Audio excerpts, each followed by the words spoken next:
There we are. We are live. It is Woohoo! Sunday, October the 27th, 2019. It is Monday, October the 28th. In other parts of this hangout.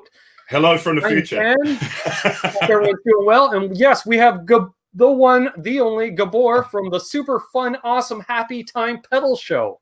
And you got it right. Thank you. Yes. I also have it written down. Excellent. It's long and stupid, and yeah, but that's us. I love it. The first time I saw that, I'm like, I have to subscribe before I even watched the video.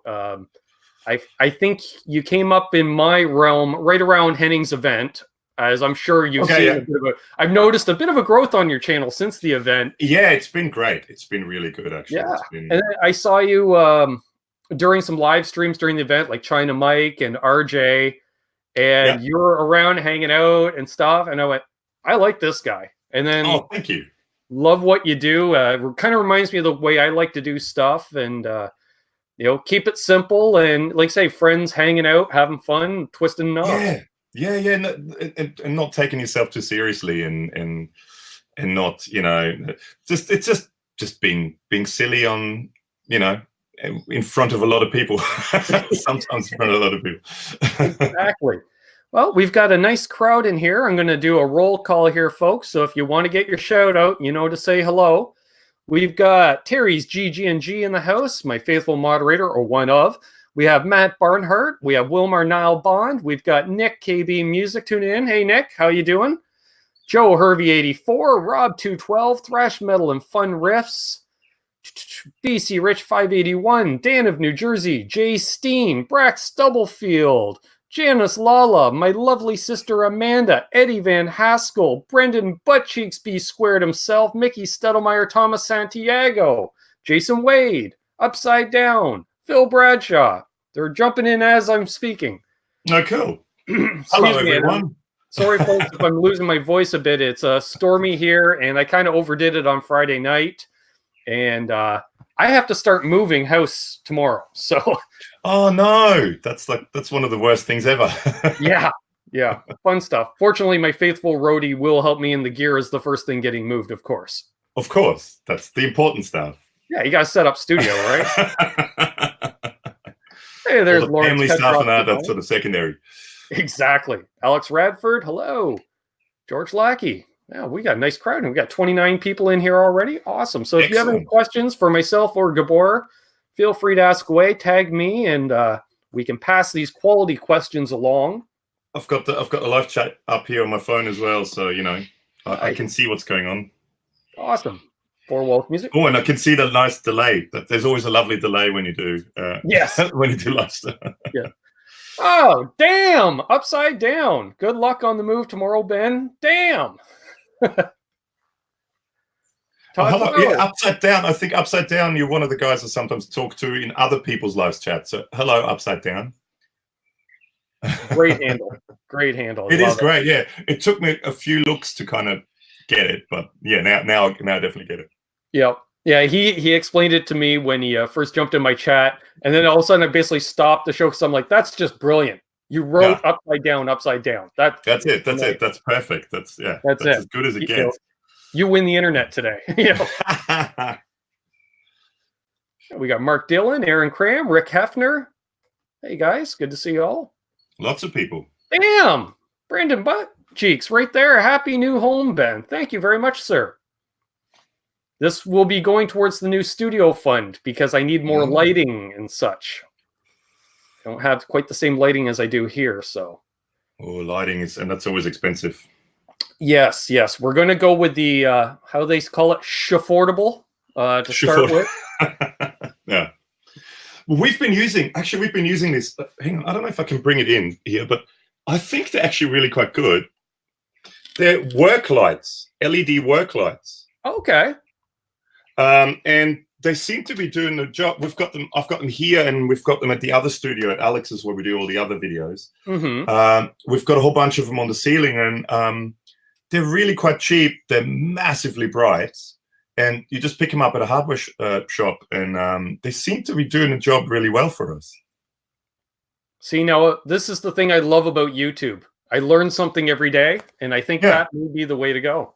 Well, yeah, it's because some people say, because you need special LED lights for cameras so you don't get that flickering effect. But it doesn't seem to be doing it with us. So, and it's dead. I mean, that one is massively bright, and I think it was about 30 Australian dollars or something like that. So nice. Well, yeah, so it'd be about the same for me because our dollars are pretty much on par. Yeah, equally bad. Yeah.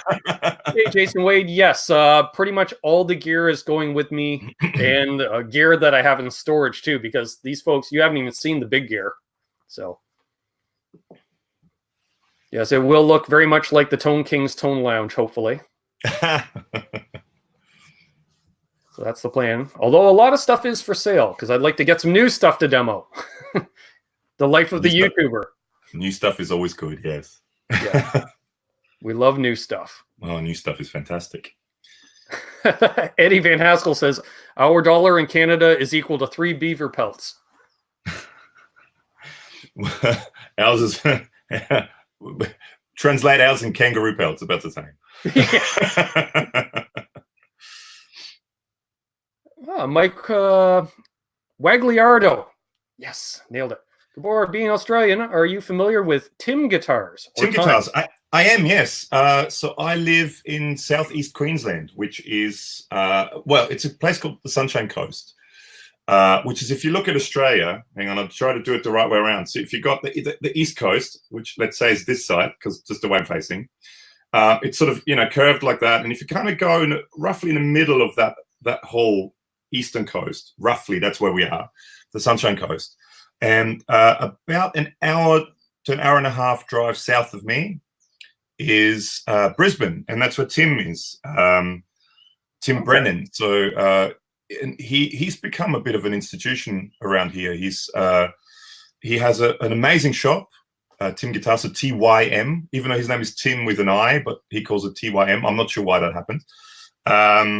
He has an amazing shop. He does live music there. He builds pedals that are really quite interesting for everyone around the world. Some fantastic, there's one here somewhere. Yeah, here. Some fantastic Big Muff clones. Nice. And yeah, just generally, just an awesome dude. He does guitar repairs. He does it all. He's sort of a bit of an overachiever. He builds amps. He builds guitars. So yeah. I mean, I don't know him personally that well. I've met him a few times, and we had a couple of chats. And I actually, hopefully, we'll have him on the podcast at some stage soon. Very cool. On our podcast. But yeah, great, awesome dude, and awesome shop, and it's definitely worthwhile if you're ever in Brisbane to go and check him out. Very cool. We got one of the channel sponsors, Ike from Flipside Music, in the house. Good to see you, Ike. Hello, Steve Luther. Hello. Actually, we have two of the channel sponsors because we have Lawrence Petross Design in here as well. Oh, hello, Lawrence Petross. Pedals. Yeah. Speaking of new things, so I believe possibly there may be some Lawrence Petross Design stuff coming our way sooner or later, which I think more than anything is probably thanks to RJ, because we always seem to both be in RJ's chat when RJ does his live stream. And he just said once, we should send you some pedals. And then, so I don't know, hopefully there'll be some at some stage. Would love to see him, because I've never had the possibility of playing any of Lawrence's stuff. But just by going by everyone, there's not one negative review in any way, shape or form of his stuff. And yeah, RJ, we had a long talk actually with RJ at 42 Gear Street about it. And he was, cool. And Phil as well, Phil McKnight was there as well. And Phil is really raving. Good friends with Lawrence. They're both basically in town together. Okay. And that's how I met Lawrence, was last year at Winter NAMM. Lawrence and Philip were hanging out together, and we met up, and we exchanged information. And well, I think Lawrence, you sent me the first pedal, I think mid-April, and I haven't looked back. Now part of the beta team with him. And we talk almost every day. So yeah, you definitely will like, no matter what style you play, amazing. I got the boutique thing when the first time I plugged in one of his pedals, because I went, oh, okay. It's just that little extra mojo. Well, I think both RJ and Phil said that the only pedals that they've, and I mean, without saying negative things about anyone else, but the only real pedals they've ever played that felt like amplifiers, not like pedals. It wasn't just an overdrive or a distortion. It felt like it was actually an amplifier. It responded the same way, and yeah, I'm super keen to hopefully if it'll happen or not. I know Australia is always a bit of a pain in the butt for everyone because it is very, very far away, right? And shipping costs and all that sort of stuff, but you know, it would be absolutely awesome if that would happen. We did shoot a few emails back and forth, and he did say, so which pedals out of his lineup do we like? And I sort of said, well, I like this. I like the sound of this one and that one and that one and that one. So I can't quite decide. Oh yeah. Whatever he reckons. You know, I agree. I agree. And damn to Justin Cox in Utah that donated another $5 to the cause. Thank you very much, sir. If you have a question or comment, feel free to definitely ask away. We got Brad Miller jumping in, Will Varela as well. Oh, hey, Driddle. Dale Palmer. I just see Flipside Music said ref pedals have the same feel. Yeah, I think we're actually getting all 3 of the ref pedals are on their way to us as we speak. So nice. And there may even be a bit of a possibly giveaway kind of thing happening very shortly with possibly some ref pedals. Nice. Yeah. Very cool. And as far as I know, also, folks, all of Lawrence's mini pedals are still being blown out at 30% off. Until he tells me different, 30% off is mini pedals. Maybe I should buy a mini pedal, and then maybe there'll be an extra pedal in the package when he ships it. This. You never. Hey, if you buy 3, the 4th one's free. Yeah. Oh well, there you go. Maybe I should try that. Let's see. Aaron Cram says, you guys see Electro-Harmonix is reissuing the Ram's Head Big Muff. Excited for that. Yeah. I'm curious to see as well. Yeah, yeah. I'm actually very curious to, again, not in any way, he doesn't pay me in any way, shape, or form, but that's the Tim Guitars Ram's Head version of the Big Muff, which he calls the Big Mud. And it's by far, and I'm not affiliated with him in any way, but it's by far the best Big Muff I've ever played. And be very interesting to actually shoot it out. I've never had the chance to actually use a real Ram's Head Big Muff, but be very interesting to shoot it out against a reissue. So I'm definitely looking forward to that. Yes. Brendan B. Squared asks, or says, I'm pretty new to pedals and I'm building my first pedal board. What is the best power supply to use? Is isolated better than daisy chaining? Definitely isolated is better than daisy chaining. But if you do daisy chain, I do recommend the One Spot or iSpot. I never remember which one it is, but you can get a good 1500 milliamp one as opposed to most power supplies seem to be about 500 milliamp, which not enough. I've been using what are they called? Decibel 11? I think they're called Decibel 11. We've been using one of their power bricks, and it's 400 milliamp per output. Nice. And we use that for when we do our videos, and I've been using it on one of my boards for ages, and I've daisy chained all the drives and stuff together, and it was really quiet. I try to keep all the digital stuff separate. Sure. But they seem to, I think they're called Decibel 11, and it's called a Hot Stone or something like that. Very nice. That's a good power supply. Again, not in any way sponsored by them, but I like them. Craig Thompson's mentioned the Voodoo Labs. One Spot does do an isolated brick as well. Let's see. Oh, and the Choc stuff. The Choc stuff, we used that a lot at 42 Gear Street, and that was great. That seemed really good. Damn, SD Design. All right, with the super chat. Favorite alternative rock bands. I like Susie and the Banshees, The Cure, The Smiths, Depeche Mode, Nirvana, Soundgarden, Pearl Jam, etc. Best alternative bands. Yeah, definitely Soundgarden would be up there for me. Alice in Chains, definitely. And for Canadian content, I will say Rusty and the Doughboys. Oh, and Dinosaur Jr. Jeez, I almost forgot Jay Masters. I got to say, Soundgarden is probably up there for me as well. That's sort of one of the bands. It's probably one of the few albums I bought in the early 90s that I still listen to, Super Unknown. That's a fantastic album.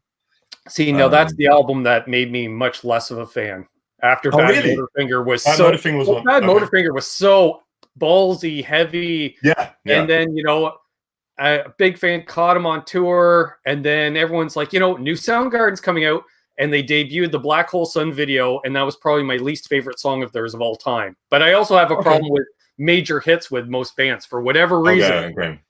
I always prefer the B-sides for whatever reason.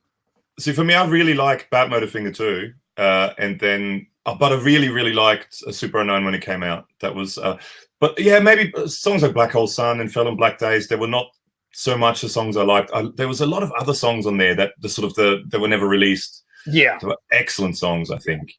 And then what was the next one? Down on the Upside. I wasn't a big fan of that. Yeah, there was some stuff on there I liked, but again, album cuts, right? Yeah. Lawrence is asking, how is the pedal scene in Australia? We don't get to hear too much about the Aussie boutique scene over here. I'm aware of a few, but would love to hear about more. Well, I mean, Australia generally is a fairly small market. We're just 22, 23 million people, something like that at the moment, maybe 24, something like that. So it's a small market, and we are pretty far removed. So Tim is definitely one of the guys who's quite well known here, and especially with all his Big Muff stuff. So he does all the different versions of the Big Muff, and then he did the Fuzz Munchkin for Jay Mascis, which was his sort of signature pedal. There's also, and I just got a box of stuff from him.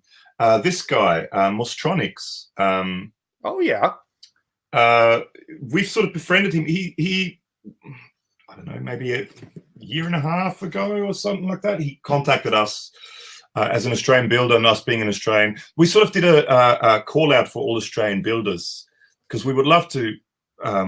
We seem to be getting a lot of stuff from overseas, but we would love to focus more on Australian builders, because we're an Australian of course podcast and channel. And so Mostronics, he's one guy from Melbourne, Victoria, who just all hand builds everything, and he's an engineer. That's his day job, and he does this sort of more as a hobby more than anything else. Or started off doing it more as a hobby, and I think he just genuinely loves building pedals, and he makes some really, really good stuff. So we've done pretty much video. There's a whole bunch more of his pedals here. We've done almost all of his pedals now, and there's a few more coming that we've reviewed. And I mean, he sends us the stuff, we get to keep it as a disclaimer, but he doesn't pay us for it. And genuinely good builder. So Mostronics is someone to definitely check out. Dazatronics, there's lots of tronics. Dazatronics, a guy called Darren from Melbourne as well. There's two of his pedals here as well. Makes some excellent fuzzes and drives. And actually, it's a stereo panning tremolo. We've got a video of that up on our channel. Listen to it with headphones. Amazing stereo sounds. Nice. Ike is mentioning Goodwood Audio.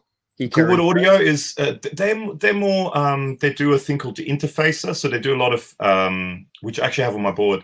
They do things sort of in and out boxes for pedal boards. Where you can then also have, it's basically like an in-out box for the side of your pedal board, so all your cables can go in and out of there. If you have external MIDI stuff, it does all that. And you do they do custom things with that as well. And they built a lot of custom pedal boards. And actually, I've been using their cables. They do very good, that sort of copper-looking cable down there, and the red one. That's their cables. We've been using them. Again, I bought them. We're not sponsored by them. Just really good quality cables. So there's Goodwood Audio, there's Tim, there's Mostronics, there's Dazatronics. There's quite a lot, but a lot of them are quite small because it's such a small market, and we are so far removed from the world, sadly, that shipping costs are, I think, a major issue around here. Which still ticks me off, considering the majority of stuff's made in Asia, and it should be cheaper for you to get it than any of us.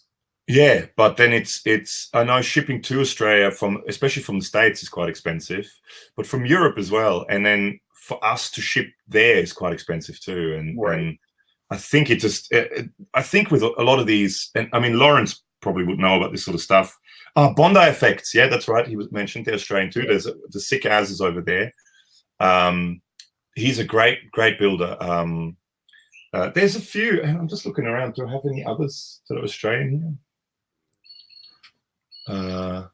Can't think of any more at the moment. There's tons of small builders, but I think the dollar being so bad and the shipping costs being so high, right, and the profit margins being quite low with all this stuff. And and Tom Harhai was asking if there's there is the import tax, how high it would be.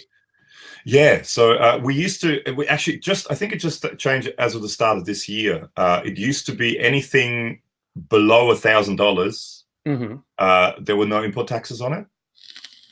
As soon as it went over $1,000, there were import taxes. But I think they changed it as of the start of this year that everything now is import taxes. So if I buy anything on eBay and I use PayPal, it automatically takes those out of it for me. Okay. But I mean, again, that makes things even more expensive now. So, yeah, and that combined with low profit margins, I think is not it's a bit of a deterrent for some. Yeah, there's not a huge markup compared to any other industry for the most part. No, and people still complain about how expensive these things are, and you know, but the amount of time people put into it, and a lot of these builders, it's one guy, you know. Exactly. Who does it, usually has a day job and does it in his spare time, and puts a lot of time and effort into it, and parts and all that sort of stuff. And I think a lot of people don't quite understand that they have to be expensive, because otherwise they wouldn't make any money out of it at all. Exactly. And welcome to Fruitcake Tony, Crowbar, SD Design, if I didn't say hello earlier. Awesome. Let's see. Okay, Lawrence is saying he's shipped pedals to every continent. Does that include Antarctica? Hello, Jamal. Just curious. You know, you could have a lot of downtime in one of those research stations. You know, so maybe you have a rig set up. I don't know. I wonder how good. I guess they would have enough power there to generate all this stuff. Hello to Mill. Good to see you, man. Thanks for stopping in as always. Just checking the chat as well. I sort of try to keep track of it, but I'm sort of losing a bit of track of it. Yeah, it happens. Yeah, usually when we hit about 70, 75 people watching, it starts to fly by. CKK's Sinvatec, aren't they from Australia? I've never heard of CKK's Sinvatec. Well, we got hits and tuning in from Australia as well. Got to check it out. Craig Tomlinson. Never heard of them. Maybe something to check out. Yeah. Jamal's on a plane. Awesome. Hello to Brian Landreth. Hello. RJ, Mad Raj. Hello. Good to see you, man. Lawrence is saying, well, the Penguins told me it was confidential, but okay. Well, that's what I thought. Yeah, those penguins, you know, if you ever watched Madagascar, it's true. Love those penguins. Damn, SU Design. Thank you, sir. Winter NAM Fund. Let's go. That will go towards Winter NAM, sir. That's something I'm sort of trying to work myself up to and into, the possibility of maybe going to Winter NAM. I'd love to go. I've never been to any of the NAMs. Right. And it's a long trip for us, and it falls right into our summer holidays. Okay. So our school summer holidays. So my wife and kids wouldn't necessarily be very happy with me if I go away for a week. Going out, hanging out with musicians for a week. Go and hang out with musicians and probably come back, you know, after spending a fair bit of money in LA and shops and stuff like that. But I'll see. Yeah, that's something I'm really working towards. So awesome. Hopefully. Well, it would definitely be awesome if I ran into you there. I got to go. Last year was my first Winter NAM, and then I attended Summer NAM as well, which was awesome as well. And hello to Six String Brian, who I saw at Summer NAM, among other places. It would be great to you know, meet guys like you and catch up with all the guys that I now met, you know, through Henning and right. Yeah, it's be great, and a lot of the brands and be lovely to go and check it out. Well, that's the thing. It's just as much speaking with the brands as much as, like you say, just seeing fellow YouTubers and talk and shop with them. And Jamal's asking, any chance to get a link to Gabor's channel? Sure. I'm sure one of my moderators can post the link in the chat here. If you type in super fun awesome, all one word, you'll find it. There's not many other people that have stupid long names like ours. There we go. I think Upside Down just put it in here. Oh, thank you so much, Upside Down. Yeah, there is. It's funny because we always say, type in super fun awesome into, Facebook or Instagram, and there's a hot sauce called the super fun awesome hot sauce. So you can find us and a hot sauce. We're not the hot sauce. That was like when I was first starting out, somebody's like, I think I found your channel. Your profile picture is you with your kids, right? I said, buddy, I've known you 10 years. I don't have kids. I was wondering what was up with the photo. I said, not to mention, it's not me in the photo. Okay, Terry's been posting as well. Thank you, Terry. And Janice has subscribed. Nice. Hang on, where's it?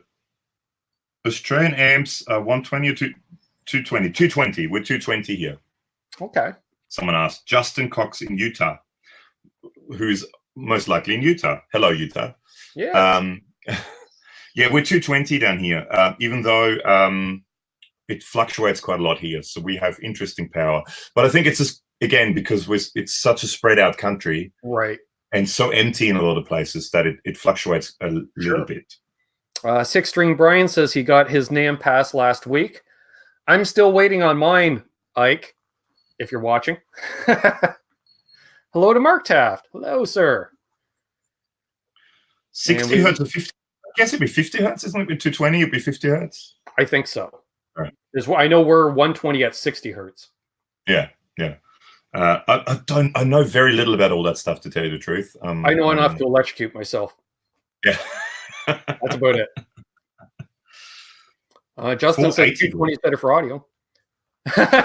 Well, it's funny. Like, yeah, we got time. I used to work for the Australian Carvin importers and distributors. So Carvin, now Kiesel, right? But back in the days, Carvin, and we supplied for 2 tours when Steve Vai came to Australia. We supplied him with his amps. Okay. And quite often we got to go along and meet and hang out and stuff, as you do, sort of one of the perks. And Steve always said, or always, the 2 times. So once was one of his own tours, and the other time was a Zappa Play Zappa tour. And he said he always likes the sound of his amps best in Australia. Whether he really said that because he was in Australia, but he sort of said that because of the higher voltage, possibly because of the high voltage. But yeah, it seemed to his Carvin Legacy amps, he seemed to like the sound of them best here. And I had a chat with Thomas Blug from Blue Guitar Amps, and formerly Hughes and Kettner. Right.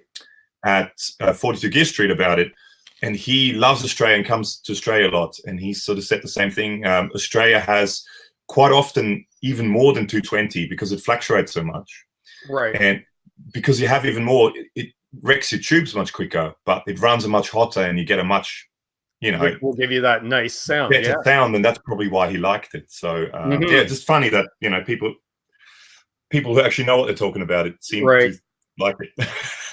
Fruitcake Tony, Ben, moving all done? No, I haven't actually started yet. Tomorrow I do a little bit. We're getting the cable hooked up at the new house, and then got the show tomorrow night, and then Mark and I are going full at it on Tuesday. Got to get rid of all this gear, folks. Move it all over there. Set it all up again. Just like a load in and a load out. Oh, just an even more annoying one. Yeah, exactly. Very annoying since... for those who don't know, I got hired to sub on bass guitar for a band on Friday night. Oh, yeah, I saw the post. Weird because, of course, I had to build a pedal board even for the bass. So I had a pedal board, I had my bass, amplifier was provided, and literally I just showed up, put the bass on the stand, plugged in the pedal board, and I'm done. And I was like, wow, I don't have to set up lighting or a PA system or anything. I really like that. Oh, good. Tom Haha just mentioned, it's true about Steve Vai. Vai ran a step-up converter in the 1990s to run his amps in the studio. Okay, well, there you go. So nice. It's a true story. Mm-hmm. Very interesting, yeah. And Tom also says, my 72 Marshall will shake your fillings loose. I bet it will. Yeah. SD, does mom call you Benjamin only when I'm in trouble? And then the middle name comes out too, does it? Yeah. Oh, that is my middle name. So. Oh, is that middle? Okay. Yeah. Yeah. So yeah, if I get the full name, forget about it. It's almost best not to answer. You know, danger is around the corner. Exactly. Someone said Australian power is officially meant to be 230 at 50 hertz. Okay. There you go. Meant to. Yeah, we're trying. I just plug in and it works. That's all I know. Exactly. Hey, there's our good friend Aaron from Albus Band, who's been recording all weekend his new EP. On my way home. What did I miss? Bit of pedal talk, bit of YouTuber talk, you know, a little bit of name dropping and a little bit of name talk. Oh yeah, sorry, I have done a bit of name dropping. I feel bad. Oh, it's all good because they're all mutual friends of the channel. Okay. Yeah. Definitely. You know, that was one of the highlights of Nashville. Actually, Aaron from Elvis Band and I were our partners in crime for that. And I was messaging RJ all the time, like, can't wait to meet you. I hope to run into you. Here's my number. He's like, it's so laid back there, man. We'll hook up. And we spent a bunch of time together at the Novo Guitars party as well when he got a new guitar. So that was awesome. Just awesome. He's such a nice guy. You know, no ego. Awesome, yeah. Yeah. Yeah, absolutely awesome, dude. Yeah. It was absolutely awesome to meet him and hang out with him, and he even switched a bunch of videos for me, which was kind of cool. And yeah, it was really great. Yeah. Actually, what the video you posted today, RJ did the switching on. Yeah, that's one this posted this morning, or whatever time it is for you guys, but morning for me. Yeah, that was the first one of the ones that he switches. He was really worried about switching too because he'd never did it before, and he was, oh, I don't want to do the wrong thing. And I said, oh, it's, you know, they're not serious videos; they're kind of just sort of silly videos. Sure. We did there with Ryan and Mike. Yeah, I was going to say, with the way Ryan was in that video, you can't be taking it too serious. No, we just thought Ryan was there, and he said, oh, there's not really we didn't have 3 chairs, and we sort of said, oh, what can you do? And I said, oh, maybe you should just stand behind me, kind of looking like a bouncer.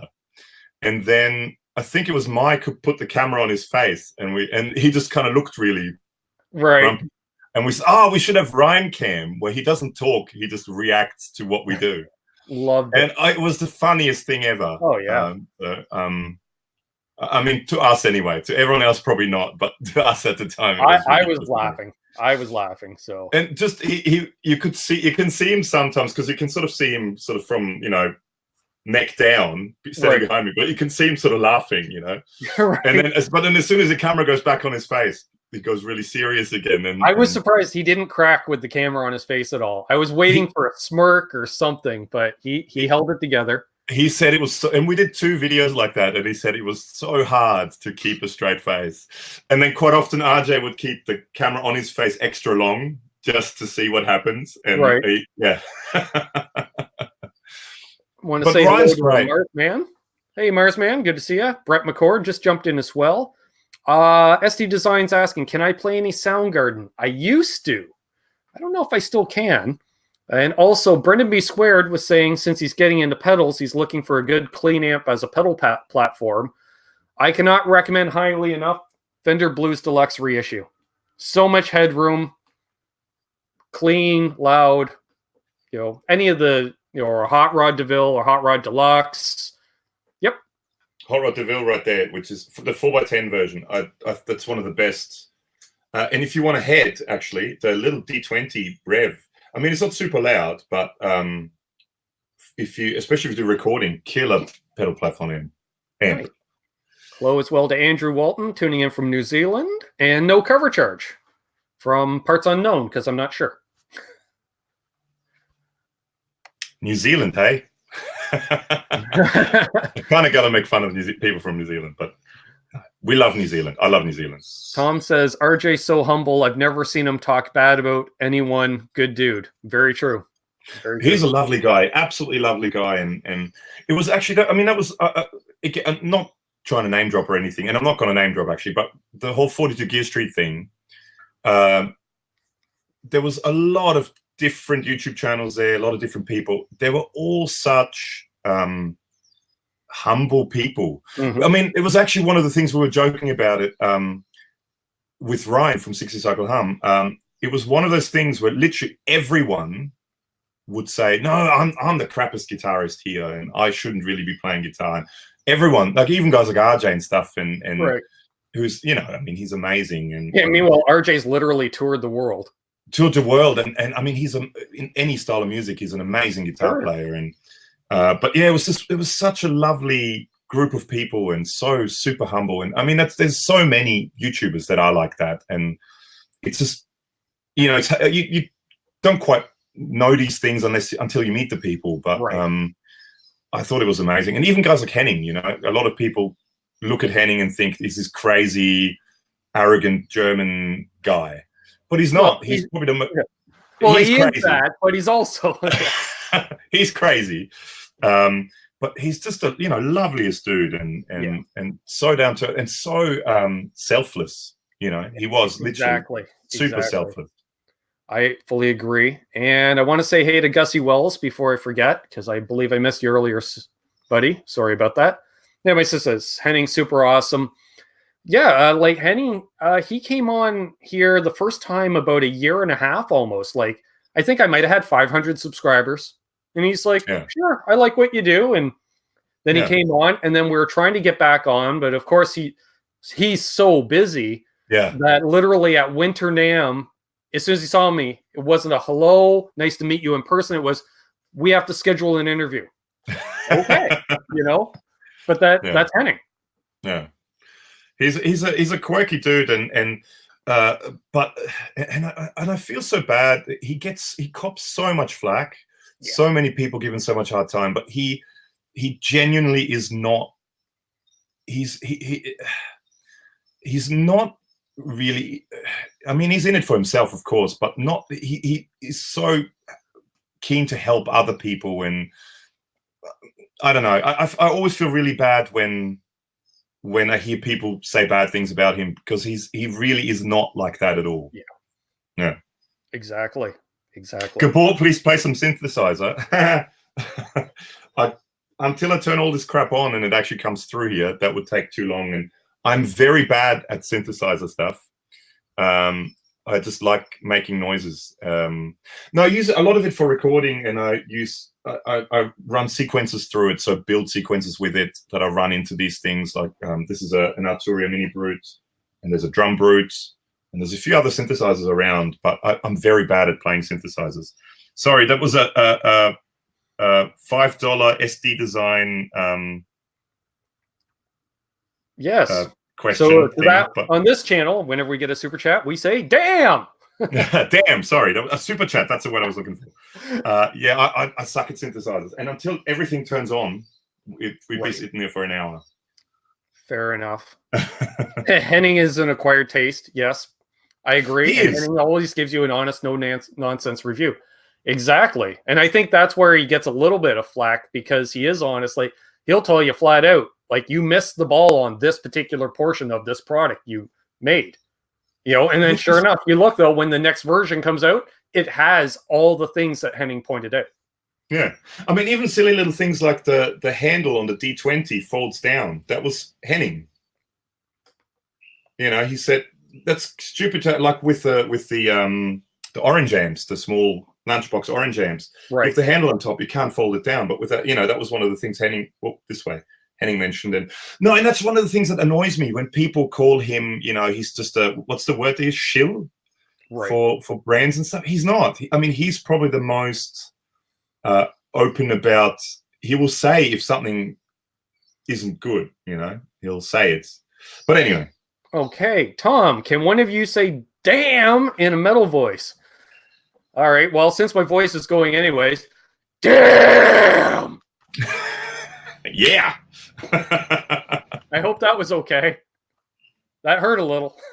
Hang on, I'll try it. I'll look angry and try it. Damn!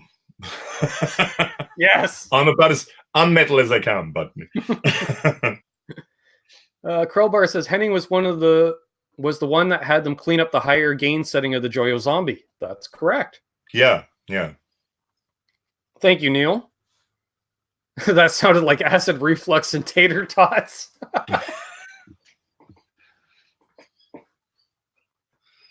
Okay.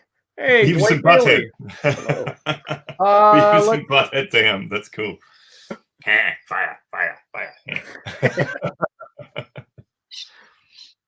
Well, my sister didn't care for it. Okay, but Tom did. Lawrence was asking what style of guitar you prefer to play. What kind of genre of playing are you into? Me? Yes. Well, the type of guitars I like to play. Hang on, if I move this up, you can kind of see what I like to play. Okay. I'm a massive Jazzmaster fan. Style of guitar player, I don't know what I am. I think I because I've been doing for I don't know, a good decade. I did a lot of sidemen work where I played for other singer-songwriters and other people, and I played whatever they told me to play. And in the last decade or so, most of the stuff I do is restaurant, cafe, background music gigs. Okay. That sort of pays the bills, you know. I do that. So a lot of Dinosaur Jr., you know, definitely. Yeah, that's big. No, so I mean, I started off when I started playing guitar. I was really into. I mean, this was in the early '90s. I was into the whole grunge thing, but I was also into funk. So it was grunge and funk. So on one hand, I loved playing sort of grungy punk stuff like Nirvana and Mudhoney and Dinosaur Jr. and Soundgarden and the Melvins, you know, bands like that I was right into. Nice. But at the same time, I was also right into Tower of Power and Larry Graham and Prince and Stevie Wonder. Yeah. Which is kind of a weird sort of thing. So, and I tried to play a lot of both. And I used to be in an original band back in the 90s. We did quite a ride. We had a stupid name, kind of like my stupid YouTube channel name, but we were called the Subterranean Emergency Vehicle. Nice. I love it. Stupid names. They seem to follow me around. Sure. And we played very all over the place music that ranged from sort of very heavy stuff to quite funky stuff within one song. And the closest thing I could kind of comparison would be like a band like Mr. Bungle. I don't know if anyone has heard of Mr. Bungle. Oh, yeah. That sort of comparison where within one song it can be any genre. And I used to do a lot of that. But then I very quickly after that fell into this whole sideman thing and making money playing music, because original music, there's not a lot of money in it.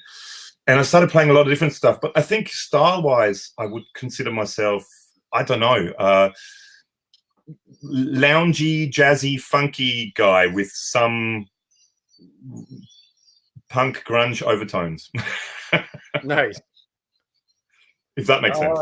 SD Design saying, why go live and not playing something? Because on Sunday nights, we do interviews. Monday nights, aka tomorrow night at this time, I will be playing guitar.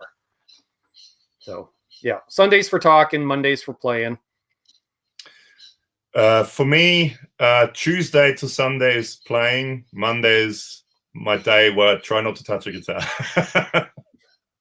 Fair enough. Fair enough. Yeah. Lawrence is asking if you like compressors, and if so, did you try his SCP field generator while at Hennings?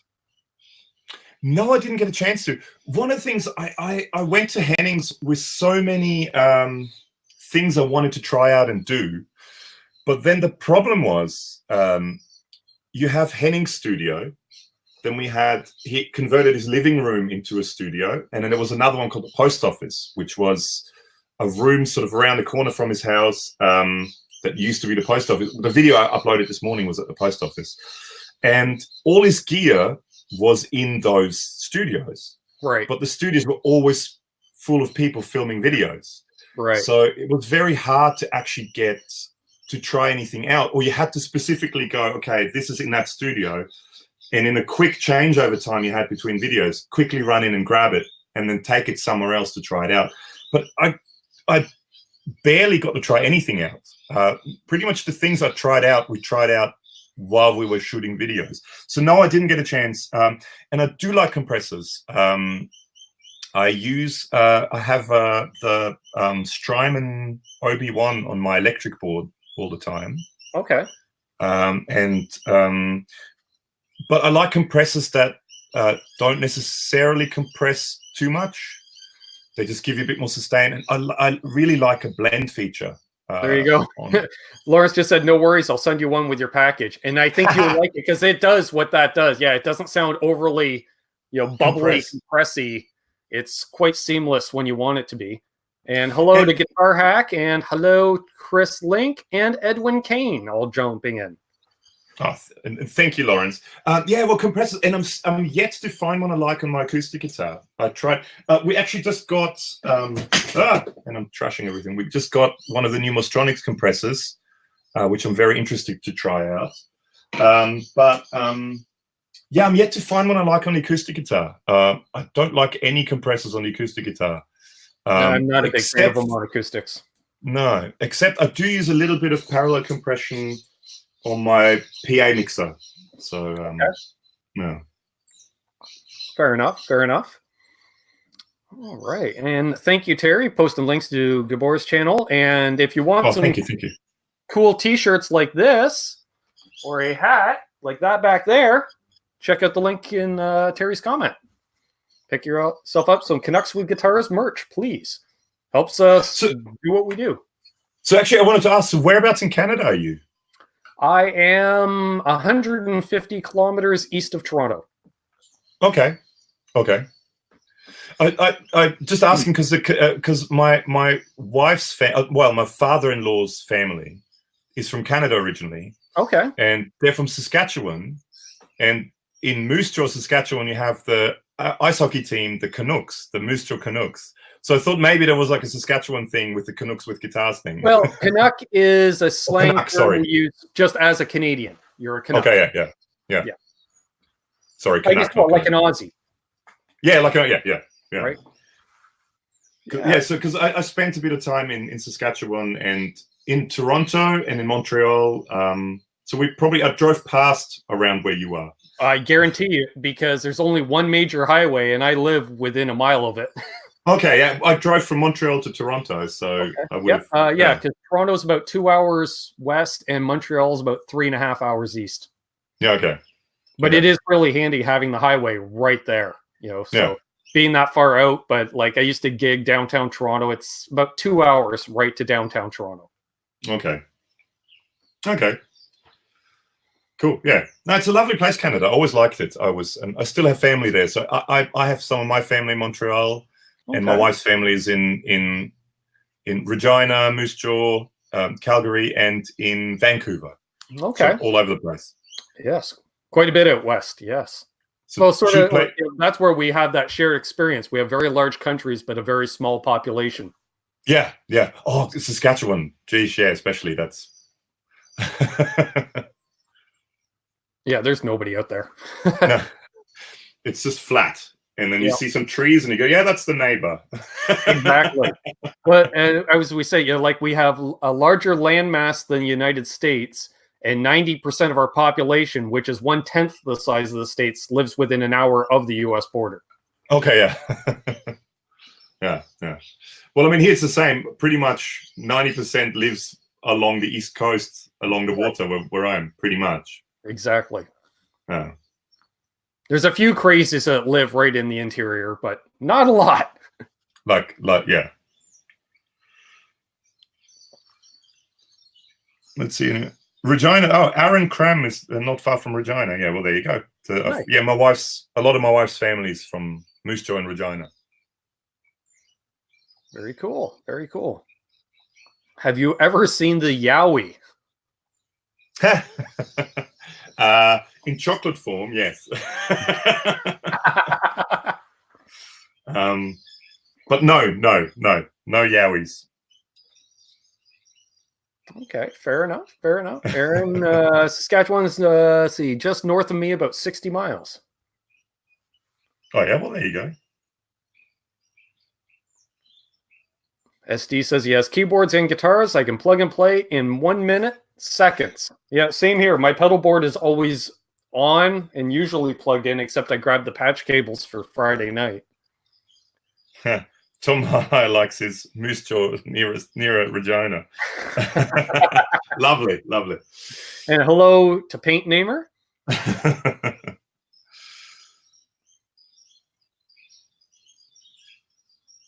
My sister's eating cookies. Okay, fair enough. Oh, and yes, so Amanda's your sister. Okay, just because I think she befriended me on Instagram now. Probably. She's very active in the community. Yeah. So great hello, lady, Amanda. great supporter. Thank you, Terry. 50 minutes live, 61 watching, and 49 thumbs ups. Wow, nice. Cool.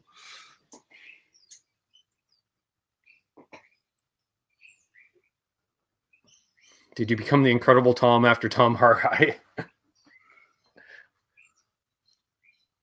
Oh, I see why. Okay. I saw Tom's comment. Got it. Yeah, my sister, very active. Nice. Yeah. Oh, we got 50 thumbs ups. Nice. Awesome, guys. Yeah, very appreciative. So actually what I wanted to ask you as well, so you seem to be, you are like the moderator of every guitar related YouTube channel there is. How did that come about? That's a good question. I discovered the YouTube community approximately 2 years ago. I started my channel January of last year. And I had a job that allowed me a lot of time to be able to watch YouTube in between. Even though I worked retail, it could be up to an hour between customers. So I'd have live streams going. And, it's just, if you're a regular in a live stream, and especially someone else that has a YouTube channel, you know what to do as far as moderating duties, this and that. Yeah.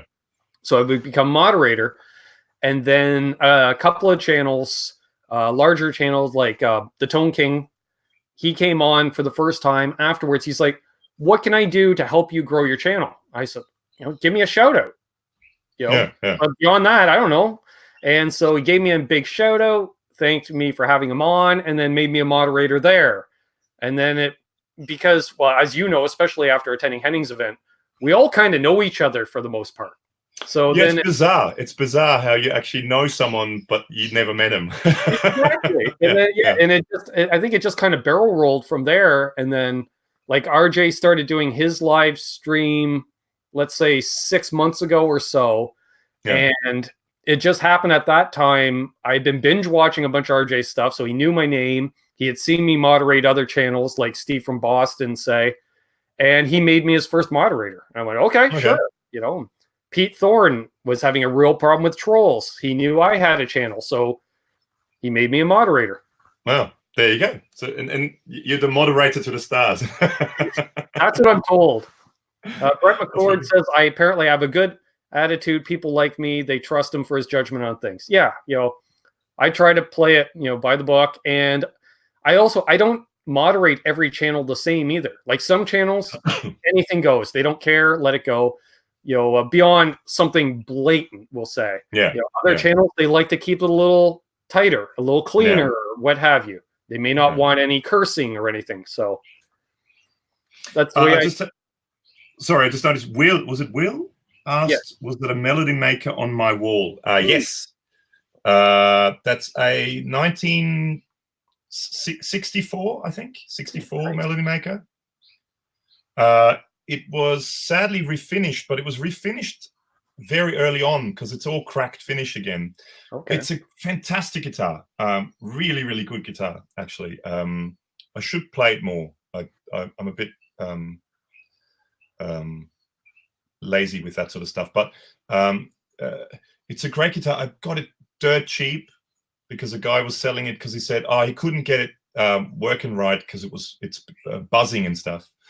And because it's a wraparound bridge, he just had the bridge up sitting like that, and it was buzzing like crazy, and it didn't work. But all you had to do is unscrew the two little thumb screws on either side, so the bridge wouldn't sit so far out, so it would actually sit in the slots. And I bought that very, very cheap. And so it's an original. I've got the original case and everything for it as well. Oh, nice. 64 melody maker. Wow. With the single pickup, but they're really good sounding pickups too, actually. If Krellbar is still here, see a Krellbar. He's going to watch Walking Dead. Nothing wrong with that. Brian Landreth, I found your comment. He says, Ben is a moderator because he looks good in those jeans, according to Mrs. Landreth. Well, there we are then. There you go. Well, hello, Mrs. Landreth. Thank you for your support. Tom says I should do a video on how to be a good moderator. That would be cool. Yeah. I could, but I will get nailed with a ton of hate. Yeah. Yeah. Like, it's crazy. For a channel the size of mine, I will get more thumbs down on a video than Phil McKnight will on the same product demo where he has 100 times the views. I never understand the thumbs down people. Like, even on this, like, before the whole thing even started, there was 1 thumbs down. Oh, yeah. And I mean, our videos, guaranteed, as soon as it comes up, as soon as one of our videos comes up, guaranteed within the first minute, 1 thumb down. Yeah. There's just people that I think that just go around and just, oh, new video. It's a dedicated group of super fans, I call that. Because, as you know, you can go into the analytics of a video and you can see a drop-off from, say, 100% to 95% of viewers within the first 3 seconds of a video. So that tells me they're clicking on it. Before the video even loads, they're thumbing it down and closing the video. Yeah, yeah. So, whatever. As long as they're subscribed so they know they get a ding when a new video comes out. They have the bell rung and everything. You know they have that bell rung because it's as soon as you post that video. So they still subscribe. That still gets my stats up. That's good. Paint Namer says, just came up, so I clicked on and liked what a real person he is.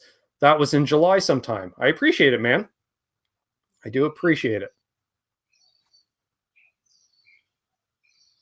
Oh, Gussie Wells has a 64 Melody Maker, same as my Miles Goodwins. Wow. Please excuse my ignorance, but I have no idea who Miles Goodwins is. Miles Goodwin is the singer and guitar player for April Wine. Ah, okay. Well, okay. Oh, yeah, cool. Well, there you go. Good Canadian band. Yeah.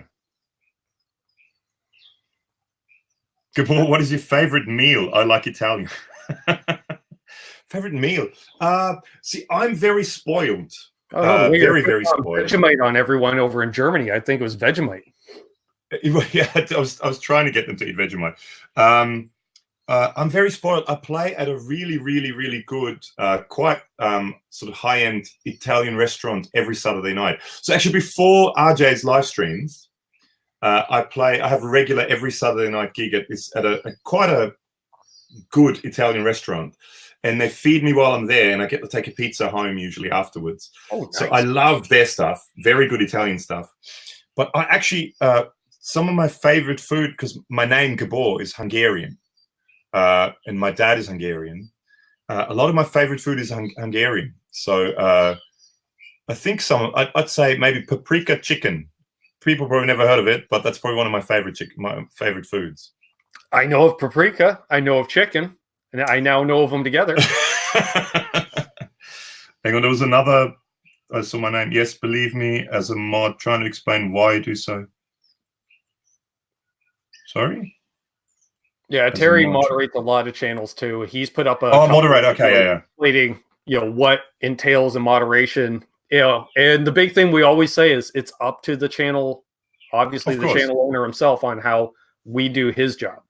Yeah, yeah. Which, of course, it allows then the channel host to go ahead and just, like me, talk with you and not have to worry about someone in there, putting in political agendas or something crazy. That we're just here to have fun, folks. There's some very interesting people out there. Yeah, Janice just said chicken paprikash. Exactly. That's it. Chicken paprikash. That's what it's called. Or paprikash csirke, because csirke is chicken in Hungarian. Okay. See, that's just for people to know. I'm learning that all the time here. I love it. What no goulash? Goulash it's a type of goulash almost. Paprikash csirke. I mean, this is turning into a food thing, but it happens. It's almost like a type of goulash. Like I said before we even started, it's laid back. We can talk about anything, because the way I see it, it's sort of like your 3 criterias of having someone join in, say, your band: their ability to play, their drive, and how good a hang they are. And that's what this is about. The Sunday nights, it's all about the hang. Just having fun, yeah. Not being too serious. And I mean, that's generally people that take themselves too seriously in life. That's just there's no point in that. If you're not having fun, don't do it. And those are the kind of people then that put a lot of hate out in comments and and they never have a photo for their avatar. They have no videos posted on their channel. So no. Okay, SB Design says, Ben, let's get serious. Favorite overdrive? Well, for low gain, I like the Klon style for low gain. For medium to high gain, I'm digging my Lawrence Petross 87. See, 87, that's the one RJ's been talking about a lot. I bet that's one of his favorites. Favorite. Okay, so I've got a bunch of drawers full of pedals here. I think that do I have one here? One of my favorites that I've been using forever. Hello to Hobo Roadie. I can't tell what it is, but it's a Zivex Box of Rock. Oh, okay. This is sort of one of the hand-painted ones that I got. I've got a couple of them actually, but the Zivex Box of Rock is probably one of my favorite all-time amp-like drives, sort of low gain. It's for me, it's a pedal I have it almost always on when I play electric guitar gigs. So when I used to use, I don't use it as much anymore, but when I used to use the Hot Rod DeVille. Because it is 60 watts, and quite often it's hard to turn it up, and they're loud Fender amps too. So I have it on just a very clean sound, and then I used to use the Box of Rock as a sort of broken up, driven clean sound, and it works really, really well. Nice. And then probably the other one is the that's a hard question actually. I really like the Bogner Red and Bogner Blue. Ecstasy Red and Ecstasy Blue. They're great pedals. Okay. The King of Tone, the Analog Man King of Tone, that's killer pedal. Actually, for high gain drives, the Mostronics Troop Driver, which is that one. Okay. Great distortion pedal. Probably as a quite high gain distortion pedal, one of my favorites. And I'm just seeing here our friends of the channel, Brian Landreth, he's starting to put out some content, so check out his channel if you haven't already, folks, and as well as Brendan B. Squared, who builds cigar box guitars, and he's putting up some videos as well, and he's a super cool guy. So definitely check out his stuff too. And also follow Brendan B. Squared on Instagram, and you can get to see him at least once a week singing in his car. Ah, cool. That's always good. Yeah. And Wilverell is asking, Gabor, your first live concert and your last live concert? That I've seen or that I've played? Seen. We'll go. See? Okay, first live concert. Okay, first live concert. You can watch my first live concert I've ever been to on YouTube. So I grew up in Austria, right? So that's where I'm originally from.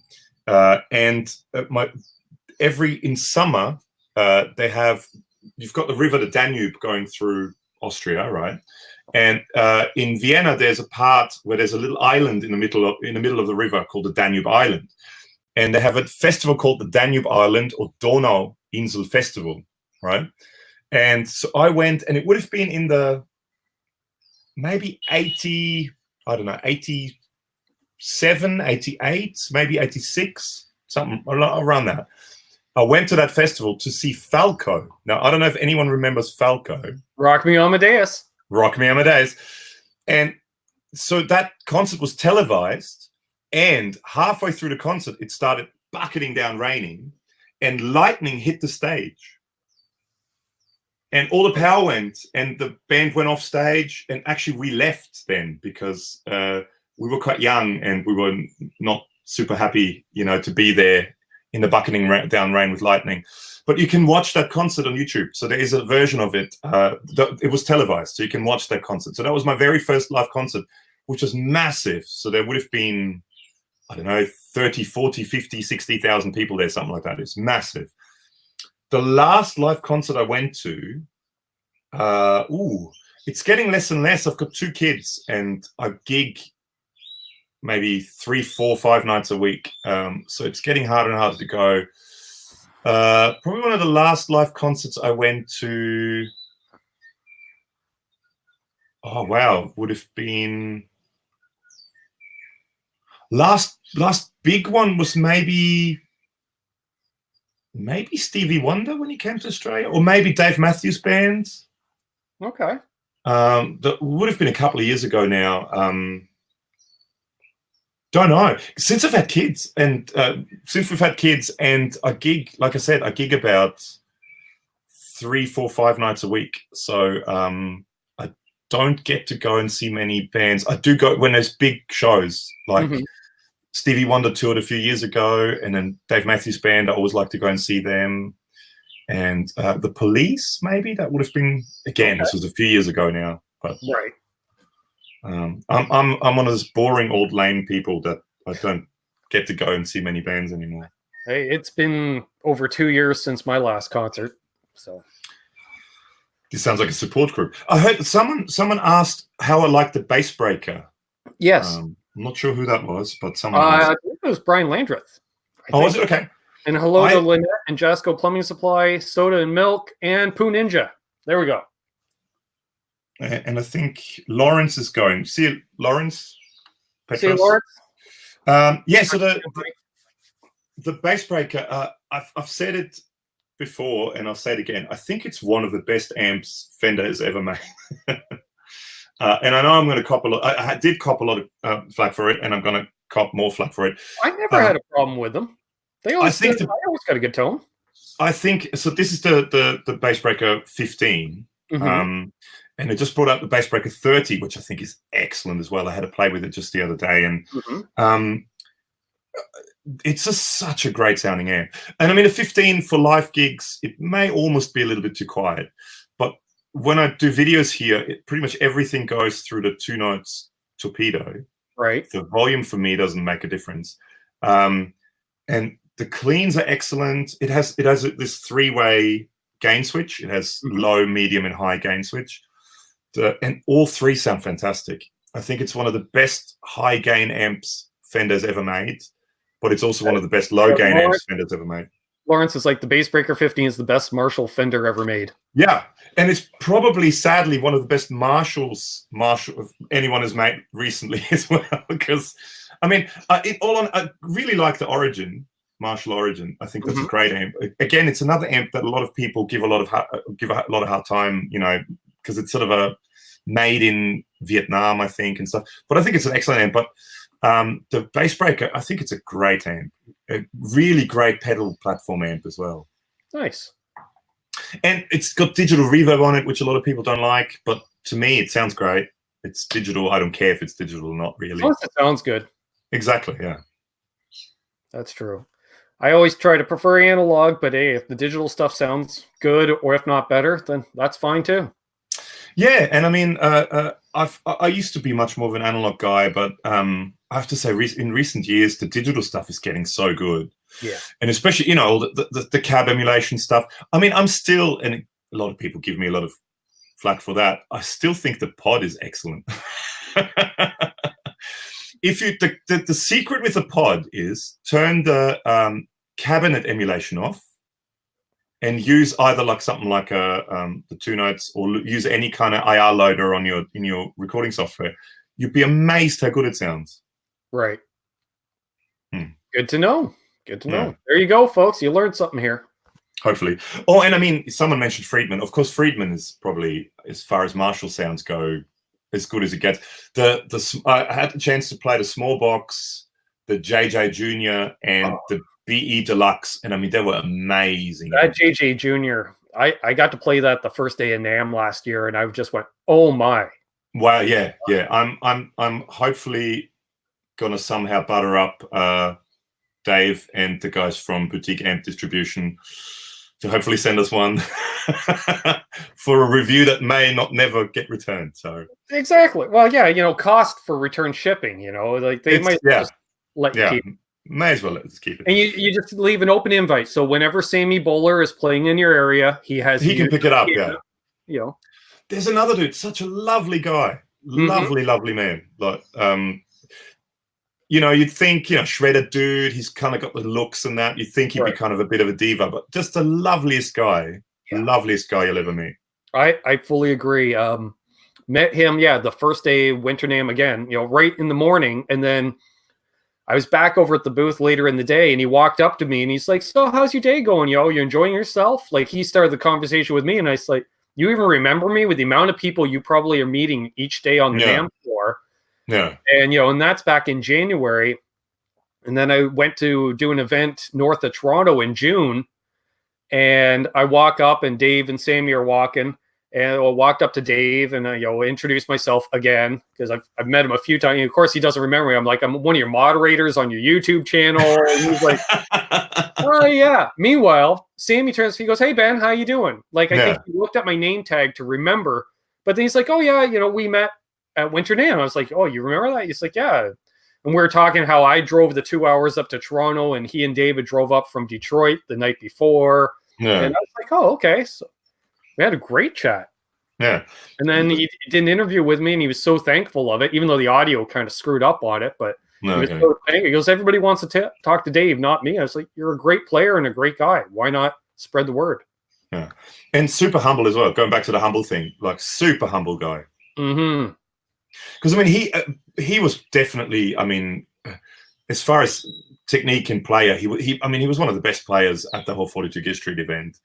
But as soon as you mention anything like that to him, he just go, oh no, go away, don't talk about that. I don't, you know, not interested in that. Super humble, super nice guy. Yeah.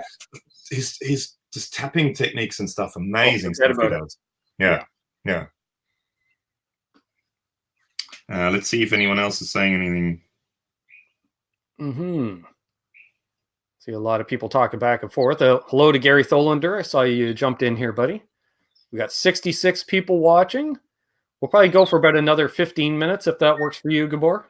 Yeah. I'm like I said, today, Monday is my day off, basically. So usually it's the day when my wife and I do things like grocery shopping and you know, the exciting stuff. Oh yeah. So she's off doing it by herself today while I'm here doing this. Well, you're like, sorry, honey, I have to work. Yeah, you know, I gotta. This is much more important than the groceries. Any Clapton fans? I'm a Clapton fan.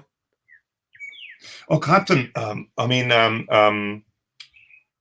really got, and again, I was really young then and stuff, but I really got into Clapton. His Unplugged album, that was just amazing.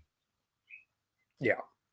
That's something that was on very heavy rotation with me for a long time. Yeah, I grew up with that stuff. My dad was a musician, you know, guitar player, and he's like, you got to check out Slow Hand. And I was like, okay.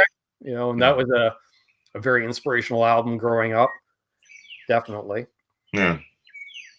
Phil Bradshaw says, my question about the built-in reverb versus a pedal was mainly in response to Gabor saying that many people don't like the built-in reverb. Okay. I'm throwing it out there. What's the difference really between a built-in digital reverb and an amp versus a pedal? Probably not a whole lot. If it's a digital reverb in an amp versus a pedal, it's probably more or less the same circuit or similar circuit. Similar. So I think it's a plate reverb in this one. And I think that's what a lot of people were whinging about, is that it's not a spring reverb. Right. Even if it's a digital spring reverb. But I think it's like a plate reverb. I actually probably almost prefer plate reverb over spring reverb. I mean, I'm not like guys like Ryan from 60 Cycle Hum who does the dripping surf guitar thing. Right. I really like that reverb, and if I use reverb pedals, most of the time I stick it on a plate setting anyway. I mean, the main difference is convenience, I think, especially if you use a bit of gain in that amp. You really need to run it. If you have if you use a pedal, you need to run it through the effects loop, which means extra, especially for live, it means extra hooking up, extra power supplies, extra this and that, or extra cables. Whereas having it built in is just, to me, it's just excellent. And I think it's a really nice, subtle reverb. Okay. Yeah. See ya, Butt Cheeks, a.k.a. Brendan B. Squared. Have a good one, buddy. Butt Cheeks. That's a great name. Terry's asking, have you met any other fellow Aussie YouTubers like Shane from In the Blues, Dr. Rick, Brett Kingman? I've met Brett before, yes. So both Brett and Shane live in Melbourne, or outside of Melbourne. Right. Brett does anyway. which is, you know, it's pretty far from here. So it's over 2,000 kilometers. I'm not sure what that is in miles for people who are that way inclined. 1,400 miles. So it's quite far away, you know. But I've met Brett at an event up this way. This is before I had the YouTube channel, though. But I've had a couple of chats with him, you know, in Messenger and all that sort of stuff. But Shane, I've never met. No, Shane. He doesn't seem to be doing. See, Brett seems to be getting around a lot more because he tours quite frequently. Right. With there's an Australian artist called James Rain, and I think he's actually his wife's brother. But anyway, he's James Rain's guitarist, and he's sort of a well-known Australian artist, and he tours with him a lot. So he's up this way quite a bit. Whereas Shane, I think, does more what I do, and he plays when he does gigs. I don't know how many gigs he does, but he does do gigs, but they're all sort of more local in his area kind of based gigs. Right. And then he does the YouTube channel. But no, never had the pleasure of meeting Shane. And Brett, I mean, we have lots of mutual friends, and we've met once, but and we've talked a bit, but not necessarily friends, you know, like buddies. Okay, fair enough. Well, that's cool. Hello. Oh, and there's also Leon Todd. There's another guy who's an Australian, but he lives in Perth, which is literally on the other side of Australia. So that's really, really, really far away. Yeah, that would be that's definitely a bit of a trek. Yeah, I get that. That's like when I'm flying out to California. It's almost the same. Yeah, it's pretty much the same. So I think it's about a 4 or 5 hour flight. You know, so yeah, that'd be about the same. Yeah. Not that I can get a direct flight to the airport I like to use in California, unfortunately, because I don't like to LAX because it's too far for my buddy, and it's too hectic. So it's always fly from Toronto to Chicago, then Chicago out to California. Oh, okay. Yeah, I've done LAX twice, and it's not fun. No, whereas I'll fly into Orange County itself, and it's like 2 international gates or something. You know, it's quite a small airport by comparison, so it's nice. Yeah. Much more laid back. Yeah. Oh, airports are the worst anyway. So tell me about it. Who is the Australian amp guy who builds Cougar amps? Cougar? Not sure. The only Australian amp guys I know is Tim again. So he built his own Tim amps. Mm-hmm. There's Achilles Amps, who's based in Melbourne, who does a lot of clones of old Marshalls, old Fenders and stuff. That's the only 2 guys I sort of really know of. That is there other amp builders? I'm sure there's others, but that's the only ones I can think of at the moment. So Cougar amps, I'm not sure. What about Men at Work? You know those guys? No. I have actually briefly met, well, not met, but we met backstage at a gig once. What's his name? The main singer guy. Yeah, his name's escaping me. He's a great singer-songwriter too. I briefly met him at a festival I played at called Woodford. Colin Hay, that's right. There we go. Thank you, Bill Bradshaw. Thank you very much. Yeah, so I briefly met him backstage at a festival called Woodford, which is it's a sort of music festival that goes over New Year's Eve, not far from us, and it's become quite a huge festival. And this is, oh man, this was maybe in 2000, 2001, round about then. I played there, and he played there too. And I briefly met him in a backstage area, and I just said hello and I like your music, and that was about it. He had of course, no idea who I was, and he probably didn't want to talk to me, but yeah, I briefly said hello. Right on. Yeah. Let's see here. Cougar amps are clones of old modded SRV style Dumbos. Okay, interesting. Is that the Cougar? Do you have any funny stories from 42 Gear Street that didn't make it to video that are still able to be repeated? Haha. Funny. Oh, there was lots of funny stuff going on. We're not throwing Steve from Boston under the bus. No. Well, I mean, it all started with when we got to the hotel. No one was at the hotel. The hotel, the doors were locked and shut. Right.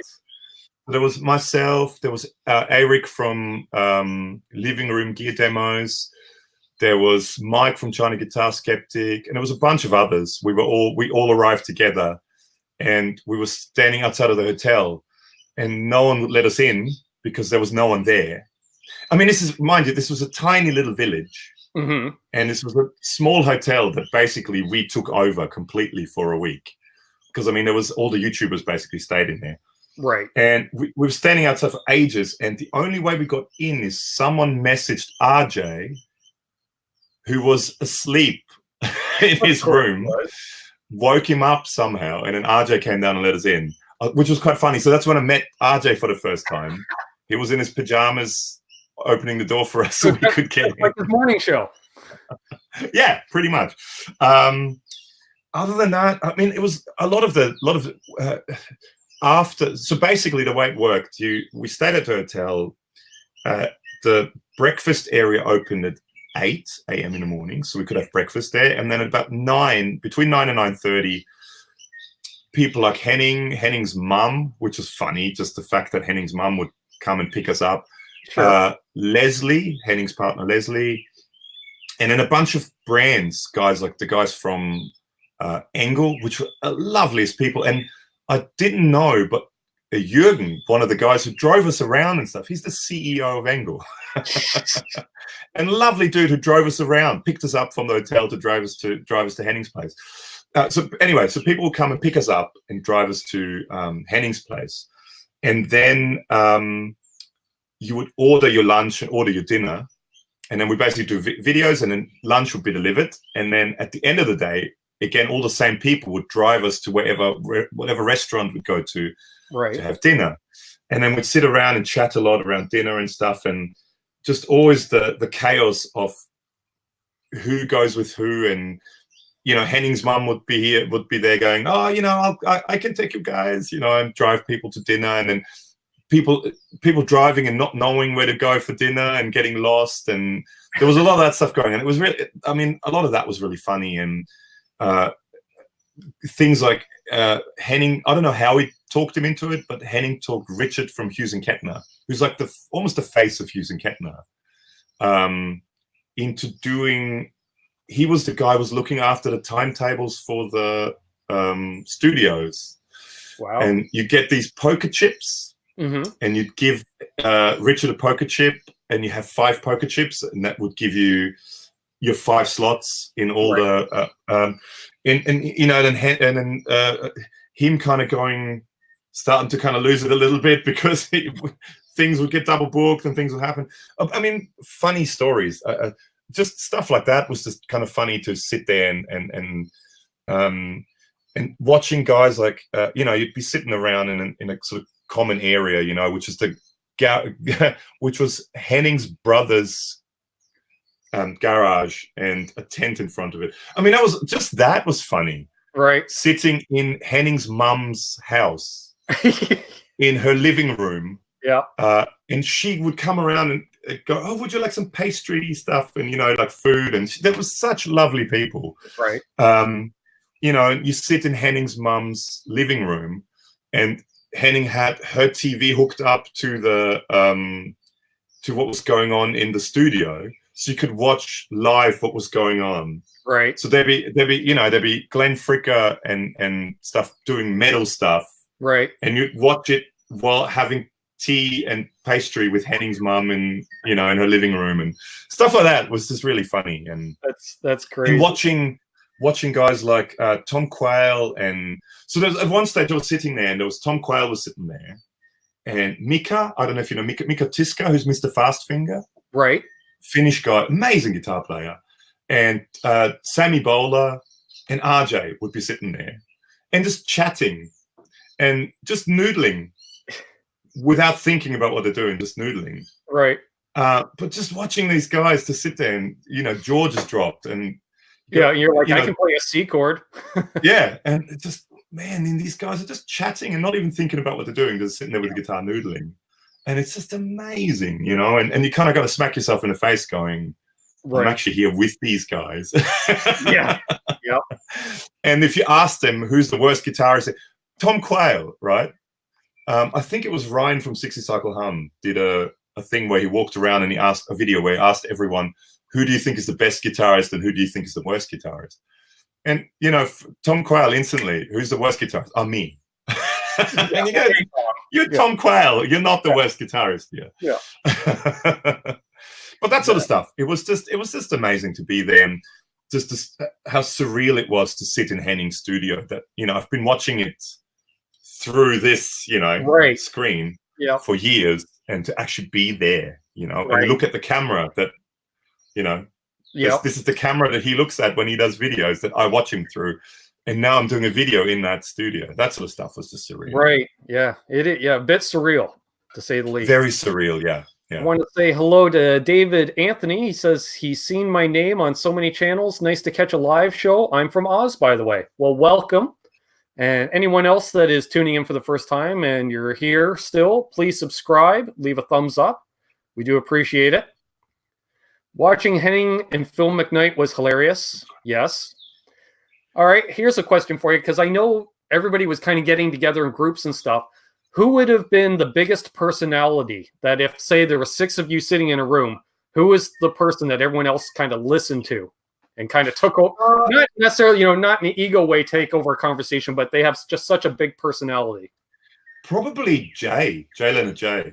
Okay. He's such a... Just when he talks, he's so... Like, it's just full of, I don't know how that guy's got that much energy. And again, not in a bad way, in any way, shape, or form. Right. He was just so vocal and so, hand gestures and moving around. And right. So probably Jay would be, if there was a big group of people, eventually everyone would be focusing on Jay. See, now my guess would have been Steve from Boston. Steve was actually really quiet and really, but Steve, the thing with Steve, I always found, and I really, really miss our breakfast together, because Steve was usually, I'm an early guy. I don't sleep all that much. I always get up early. So I was one of the first people in the breakfast room, and Steve usually was one of the first people in the breakfast room too. And just chatting with him and just the knowledge. Insane. Him and Phil and Steve sitting together next to each other. The knowledge was insane. Yeah. Walking encyclopedias. I agree. I got to hang out with Steve a couple of times. Well, like at both NAMM shows, and we walked around together for a good 20 minutes, half an hour during Summer NAMM, just catching up, shooting the breeze and stuff. Yeah. And he's helped me where he can. Like a lot of all these larger channels have, which is, I can't thank them enough. And I was saying that, like at Summer NAMM, I think we're on the floor for half an hour, and I'm having a conversation with Phil McKnight and the Tone King, and I'm like, okay, you two are like 2 of the first, in that first and biggest, genre. So it was quite nice, and then like, hey, we're digging what you're doing. Like Tone King loves the fact I do very much a Wayne's World type channel. I was like, I got to keep that bar nice and low and just have fun. Exactly right. No, they were both such lovely people, and just the amount of knowledge was insane. And I guess Henning, if Henning was around, people usually paid attention to Henning because it was his place. And both Steve and Phil were relatively quiet usually, and guys like Glenn is so different to his persona on and again, like what you were saying. Guys like Phil and Steve and Glenn, Glenn, we were sitting together and Glenn sort of looked at me and said, oh, we should do a video together on my channel. And I said, I'd love to. I'm definitely not a metal guy, and I'm definitely, and he goes, it doesn't matter. We should do a video together, and hopefully they'll give you a bit of a boost with your channel. And I mean, I didn't we were just sitting there. It came out of nowhere, and just such lovely, generous people who and no egos. You know, that was the other thing, and I think that's another big kudos to Henning for that. Is that I think one of the reasons a lot of the other YouTuber events he was involved with, he ended up then not being involved with anymore, because I think he wanted a certain group of people together that work well together. Mm-hmm. And I think because of, you know, Torman being involved and because of Warwick being involved, I think they wanted to invite a lot of channels and a lot of brands because they had to, I think, a lot of times, because of, you know, they wanted to keep relations. And I think Henning knew that that wouldn't work out in some ways. And from what a lot of the channels that were at all these events said that they found was very different at Henning's event was, with all the other events, you had sort of cliques that formed. Right. And you had certain YouTubers and certain brands that would only hang out together and they wouldn't talk to anyone else and they would only do videos with each other. And and again, maybe not in a bad way, but it's just they sort of clicked and worked well together. Whereas at Henning's, literally everyone hung out and there was no, oh, this is us and this is you. It was everyone kind of hung up with everyone at one stage and everyone was keen to do videos with each other. And there was never a, I don't really want to do anything with you, or not interested, or, you know. Right. Anyone, you know, like, when I there's a video coming out with me and Tom Quayle soon that I've got to still edit, and Tom was just standing next to me while I was booking the room, and I had no idea what I was going to do, and I just said, "Oh, Tom, do you want to do a video with me? I have no idea what about, but would you like to?" Because sure, anytime. And you know, it was just that sort of the vibe it was. You know, there was no one. Everyone was kind of really lovely and nice, and it was a really good community thing. And absolute kudos, I think, to Henning for inviting the right people. Yeah, he had a great combo of people for sure. No egos, you know. At most, I would say you're going to have a couple perceived egos, which would be like, say, Glenn, because he's so boisterous on camera. But you know, I've talked to him, I don't know, half a dozen times, and he's been nothing but polite and you know, he's bad at returning emails. Glenn Fricker, if you're watching, you're bad at returning emails, but because we've been trying to do something together for over a year. So yeah. But again, well, I'm not a metal guy either, but he's like, you're a fellow Canadian, you know, we do something. Okay. Yeah. No, super nice guy and very quiet as well, I found, which is sort of very which same with Phil and same with Steve, very sort of quiet guys, unless you get, until you get them talking. Right. And you know, especially Phil is a walking encyclopedia, but you get Phil and Steve together and it's just, forget about it. They know everything. Yeah, exactly. You know, and also for those who didn't like seeing, you know, like say some of your favorite YouTubers weren't there, it's because of the size of the event. They can only have so many people there. So. Yeah, and I mean, it was literally at his house, at Henning's house, you know, so, and I think he already invited more channels than he wanted to. And I think, I mean, I know him and Pete Thorne are good friends. Right. And one of the reasons that Pete wasn't invited is because Pete, if you watch any of the videos at GitCon or Torman or any of, you know, where he was, he always plays his guitar and he always usually plays his Sir amp and Sir guitar because he has a deal with them and there's nothing wrong with that. Exactly. But I think the whole idea with Henning was he wanted YouTube channels there that don't necessarily have very strong ties to brands. So everyone could play any guitar, any amp, any pedal, and you wouldn't have any issues with existing, you know, contracts or existing sponsorships or anything like that. And I think that was one of the main reasons guys like him, like Pete Thorne, weren't there. And I think also possibly guys like that Pedal Show, and there were a few others that he really wanted them to be there, but then he really couldn't have them there because of the whole idea behind the concept behind the whole thing. Yeah, try to keep it as independent as possible.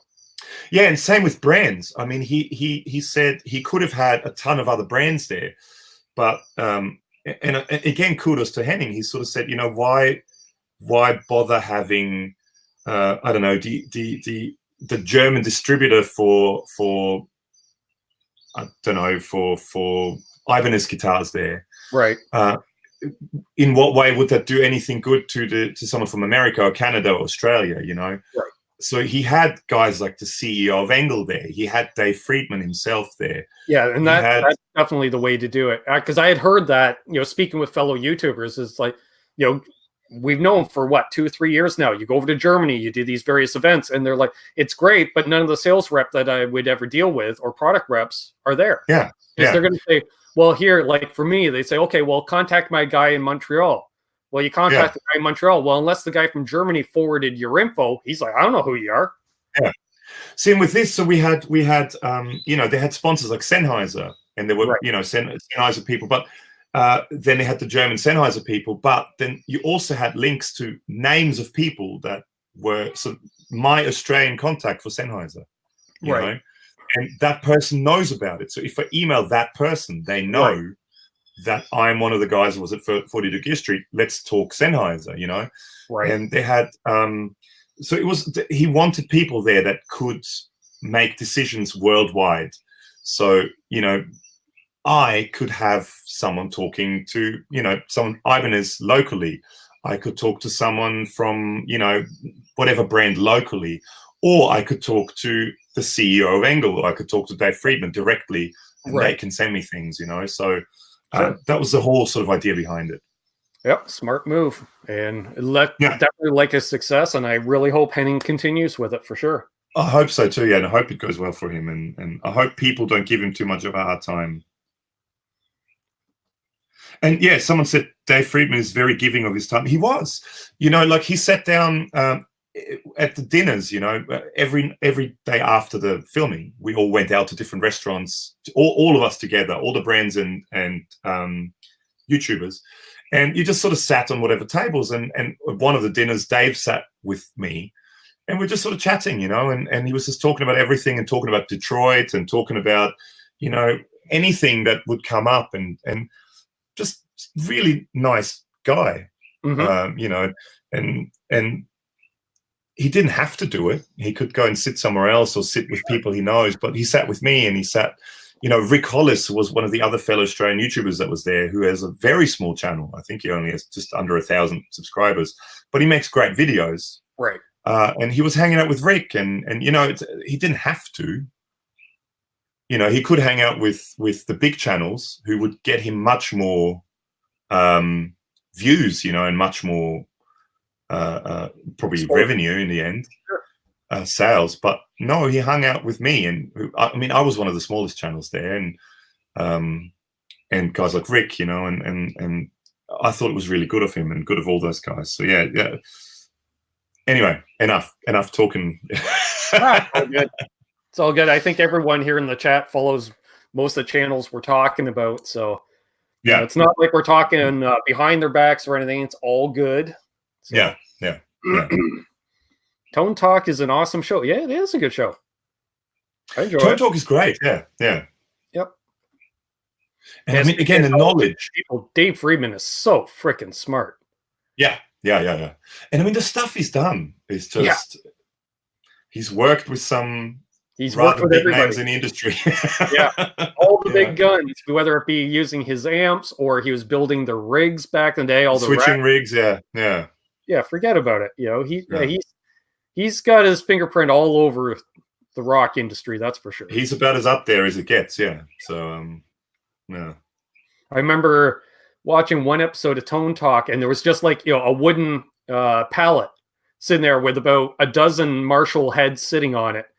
And everyone's like, oh, what are those Marshall heads? And he goes, well, let's see. That's one of Eddie's. That's one of Slash's. That's one of, and it's just a who's who of music. Yeah. And they're all there for either service, repair, or what have you.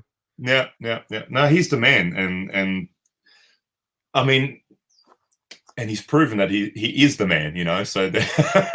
So. Exactly. Like Gussie says, every time I text Dave Friedman, he always gets back to me. Never failed to reply to my question. And that's the other thing. When you email Friedman Amps, 99% of the time, it's Dave that answers the emails. Yeah. Well, they've got such a great thing set up there now as well, the whole boutique games thing. Yeah. And I mean, the whole idea behind it is that it frees up time for guys like Dave and now Mike Soldano and you know, Joe Morgan and all those guys. It frees up time for them to design stuff and actually interact with people, you know? Exactly. Mike Soldano, I had a great chat with him about that, you know, because he got really burnt out with the industry there. And, you know, and I remember this time last year, you know, give or take, the rumor was that he was retiring, getting out of it, selling everything. And then I saw him at NAMM and I wanted, you know, to meet him, obviously, because he's an influential person. It's Mike Soldano, yeah. And he said, I am so happy right now. I have all the crap, you know, all the bad stuff about my company, I don't have to deal with anymore. Someone else does that, yeah. Yeah, they do all that. I just get to do the fun stuff, the stuff I want. I get to design, I get to go out, I get to meet people, do these events. Yeah. And then that's when I saw his infamous tweed wrapped half stack. And I was like, what's this? And he's like, oh, I built this for Stevie Ray Vaughan. Stevie Ray, yeah. Do you want to try it? Whoa. And I was like, yes. This is worth the flight to California just for this. Yeah, yeah. Oh, I mean, that's amazing. Yeah, yeah.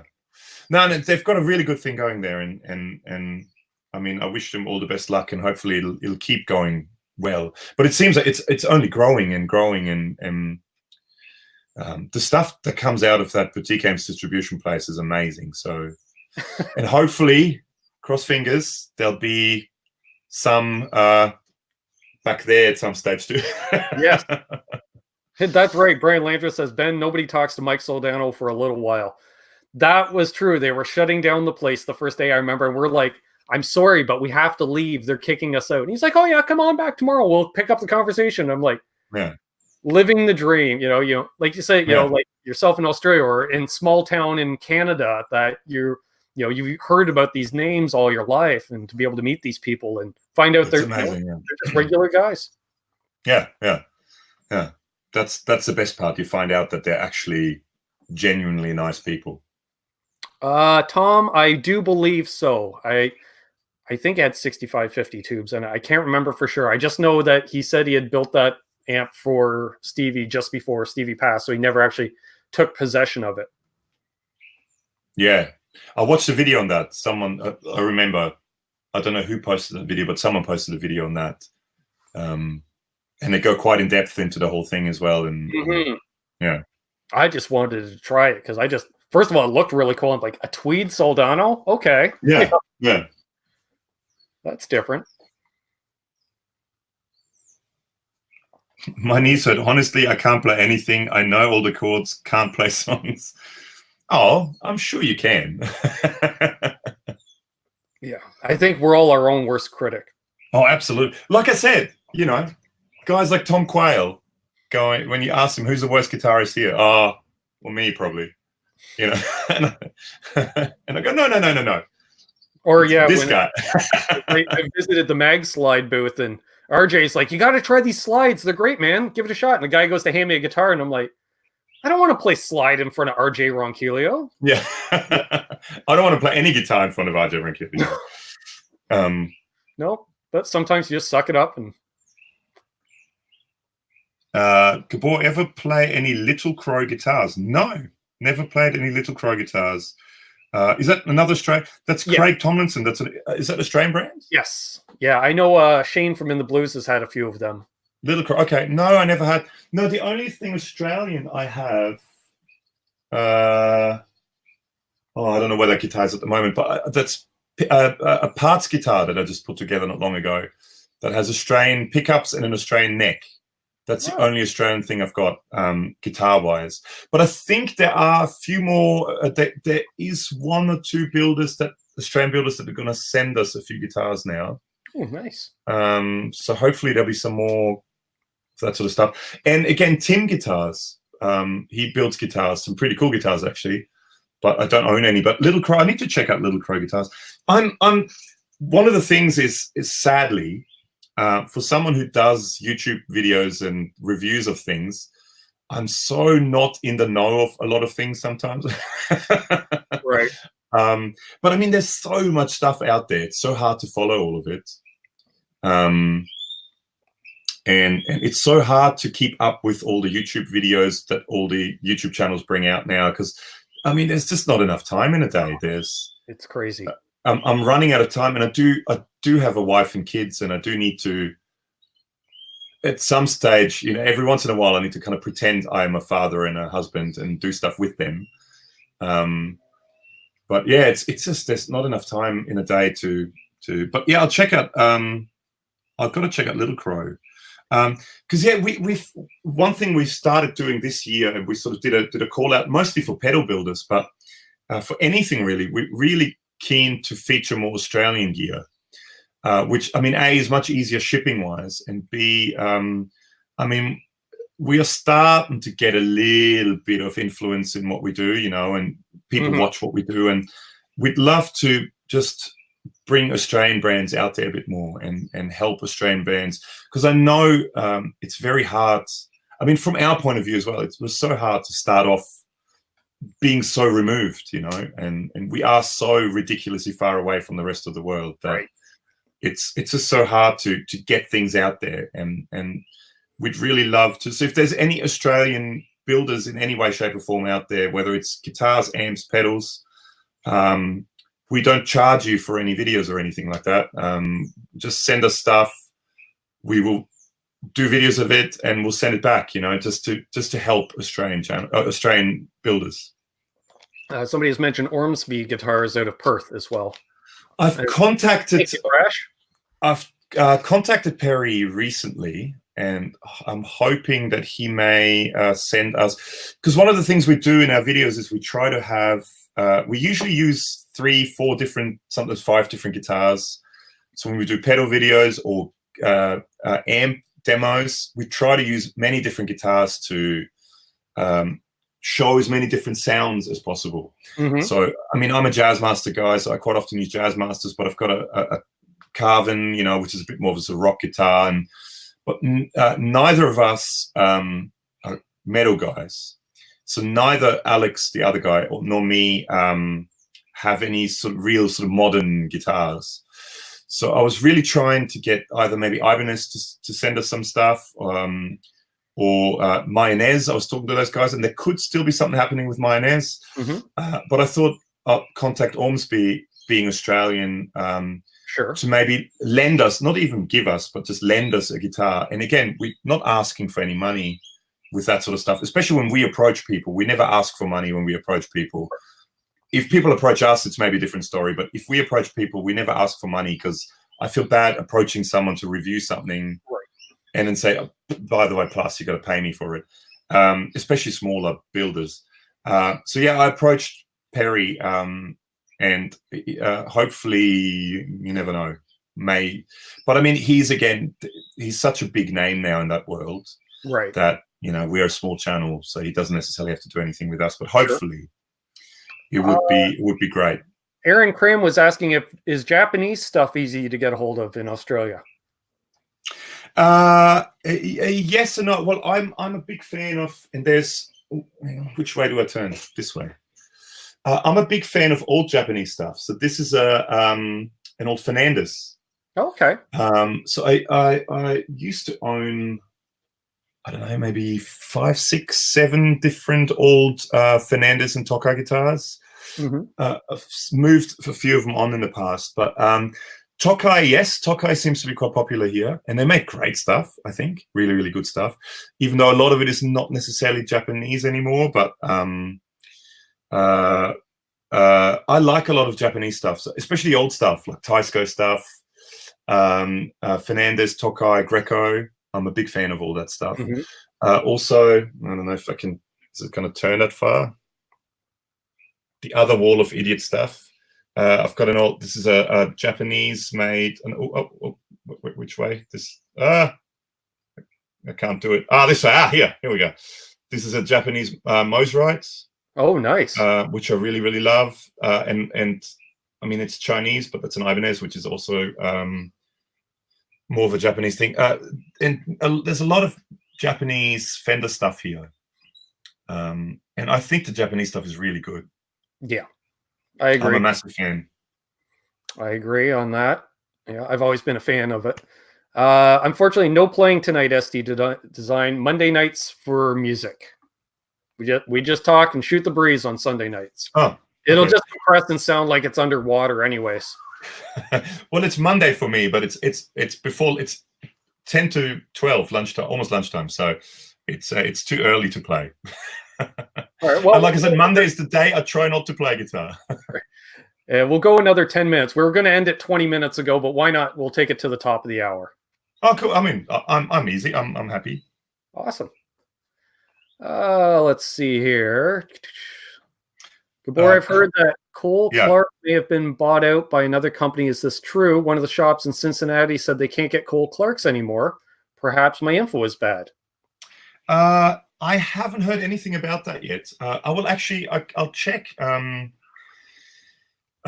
There's a local music shop here where I teach guitar, and I deal with them a lot, and they are a Cole Clark dealer. So I will check with them, but I haven't heard anything about that, to tell you the truth. I think they make fantastic guitars. The acoustics and the electrics, great guitars.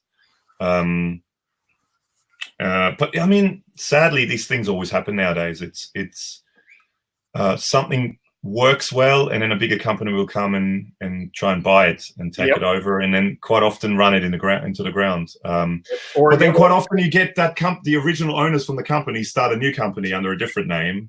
Yep. You know, and well, since you had the right attitude, I'm cracking another pint. All right, go for it. Go for it. Oh, and thank you, Terry, for sharing my YouTube channel. Terry. Yeah, I mean, we're just basically two idiots who sit around and giggle while we fiddle with knobs on pedals and amps and guitars. That's me. Yeah, mispronouncing names. I leave. I generally, when I shoot my demos, it's essentially a live take, no edits. Same here, yeah. I'll leave a couple flubs in because I know some of the folks here, they think it's funny when I mispronounce something or something like that. Especially when I'm doing Lawrence's stuff, because a lot of it has Spanish names. Okay. I don't speak Spanish. So, as a proper member of the Commonwealth, I butchered the language beyond belief. You gotta. Exactly. Thank you, Brian, for subbing. Thank you very much. Dwight. And Dwight as well. Thank you so much, guys. Thanks heaps. Well, we actually, we haven't really talked about it yet, but I'll do a sort of a first here on this live chat. Yay. So we're going to hit 10,000 subscribers fairly recent, soon, in the near future, and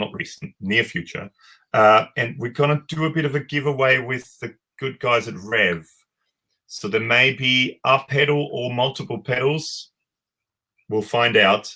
And it'll be a giveaway, and all it'll be one of those. I'm not exactly sure what it'll be yet, but so once we hit 10,000, then that giveaway will start. So the more people subscribe, the sooner we hit 10,000, the sooner the giveaway will start. But yeah, so if anyone is keen on some Rev pedals, there's a good chance. Right now, and it looks like it says 9.74K. Oh, cool. Yeah. So that's it's probably it'll be in November sometime. I'd say early November.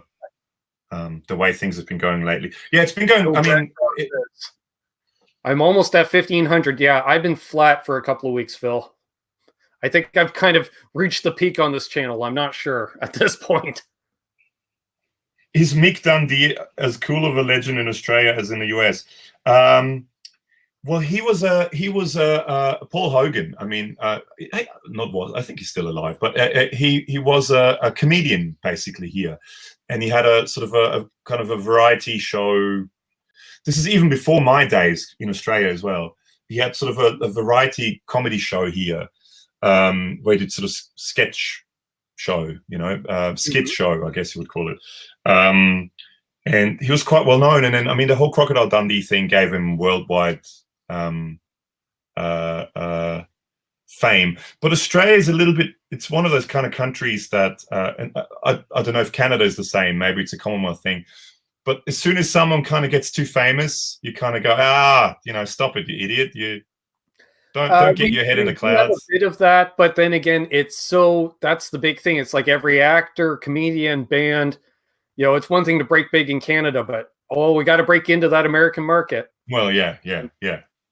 I mean, that's the big market in the world. And most of them, once they break big in the US, they go and they stay. Like all the famous musicians of the 60s, they all moved to LA in the 60s and never came back. Yeah. It's and actors, and there's lots of them. Yeah, so it's I mean, so Paul Hogan, I talk a lot, I'm sorry, but so Paul Hogan, he's very well known here, but probably less now than he used to be in the sort of 80s and stuff. I think he lives in LA now as well, if he's still alive. I don't think Keith Urban's been living in Australia for quite a while. It's funny. His brother used to frequent. I don't know if he still does, but that music shop here where I used to work at, and now I teach guitar here. His brother used to frequent it quite often. So he's originally from around where I am, so this same area. Very cool. Yeah. It was just a week or two ago. We had his former guitar player on. Oh, really? Okay. Yeah. Yeah. Friend of the channel. Which reminds me, I got to contact Brian this week. Man, I got a busy week ahead of me. Time then is trade 12:55. Yeah, that's right. Oh no, wait, 11:55 our own. So it must be it's 12:55 in further south where they have a different time zone. So Sydney and Melbourne. Right. But here it's 11, just before 12 o'clock here for me. We don't have daylight saving here. We have the same time all year through, because I guess we're so close to the. That makes sense to me. Yeah, it's a bit funny. It's one of those funny things. But the strange thing is that you literally drive 2 hours south from where I am, and you're on the border to another state, which is New South Wales. So I'm in Queensland. Right. Next state is New South Wales, and there's a very big, very big tourism and lots of entertainment and stuff. And I used to play gigs there a lot, called the Gold Coast, which is sort of the last sort of area just north of New South Wales. And there's a place in it called Twin Towns, and Twin Towns is actually a hotel, and it has 2 towers. One is in New South Wales, one is in Queensland. And, they now currently have an hour different time zone, which is kind of stupid. I think they don't. I think they kind of make it that it's the same. But sure, you literally have a town almost that is divided, and there's different, it's an hour later in one half of the town and an hour earlier in the other, which is kind of stupid. It's 12:27 in Adelaide. Oh, yeah. Adelaide is half an hour. Yeah. Yeah. Newfoundland is like that here. They have their own time zone, half an hour ahead of Atlantic. Well, the Newfies, I heard a lot of things about the Newfies. They're special people. Yeah. I never had the pleasure of being there, but and that's the weird part, because some people say, it's because it's due to sunlight, for farmers, etc. I was like, okay, well, most of our population's on the same latitude. Then how come Saskatchewan doesn't do time? They don't do time changes. There's like, we'll be in Central Time. We're good. Yeah. Okay. Well, again, they're special people. I know people from Saskatchewan, special. Exactly. But yeah, it's funny. I don't know. It's funny here. So we don't have daylight saving. So it's for me it's just about 12 o'clock now. And hang on, someone said isn't what was it? Gabor, isn't the highway to hell an actual highway in Australia? Well, I don't know if there's one called actually Highway to Hell, but I don't know. Maybe.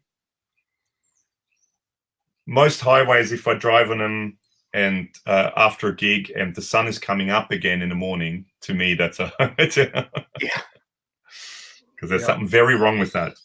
Yeah, when you try to get to bed before the birds start chirping. Oh, and here especially, we've got the amount of wildlife we have in Australia is insane. That's one of the things. Actually, most people. Sorry, I can relate. That's one of the things most people that visit Australia, and especially, I'm sort of in a sort of semi-rural area, and it's one of the first things people mention is in the mornings, especially the amount of birds. It's insane. Yeah. Right. Yeah, for me, I have a cedar hedge right outside my bedroom window, so it's full of birds, and yeah, it's just insane. We have, yeah, and bats and goodness, there's all these things.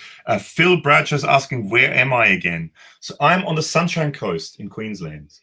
So I live near a place called Noosa on the Sunshine Coast in Queensland. And I teach guitar at Music at Noosa, which is it's actually music and an at symbol Noosa, which is a shop. And I used to work there. And yeah, so that's where I'm at. And that's Alex, the other guy, and the studio where we usually do most of the video. I mean, I do some videos here, but most of the videos at Alex's studio. He's near a town called Nambour on the Sunshine Coast in Queensland as well. Phil Bradshaw used to live in Melbourne. Interesting. And now he lives 3 hours west of me. I love Melbourne. Melbourne is probably one of my favorite cities in the world. And sadly, again, since I've had kids, I don't get to go there very often. I used to go down there sometimes and to play, you know, as well. And sadly, I mean, I've given that side of my life up since I've had kids pretty much. Too much traveling and too much being away is not that good. Gabor, isn't there a problem with kangaroo populations overrunning areas? In some places, yes, actually there is. We have here, and there's none here at the moment, but in my backyard, we have kangaroo families living here. Wow. So we're about as Australian as you can get. There's days where you literally open up the blinds in the morning from my kid's bedroom, and it'd be a kangaroo like 2 meters away from us outside the window, and entire families. And we have a really big, I'd say he's about as big as me. I'm quite tall. I'm 6'5". Wow. Or 196 centimeters, 196. And I'd say he's about as tall as me, but really buff. And the males are always, they look like they're flexing all the time. Right. Massive male kangaroo, but they're just quite docile creatures. They're just out there. But yeah, there's some, they do allow people, I think, and I may be wrong, but they do allow people sometimes to shoot kangaroos because they do, there's too many of them almost. Right. DLSD Design, he says, I'll challenge you and Aaron to a game of pool at Winter NAMM. Loser buys a pint. You are on, SD Design.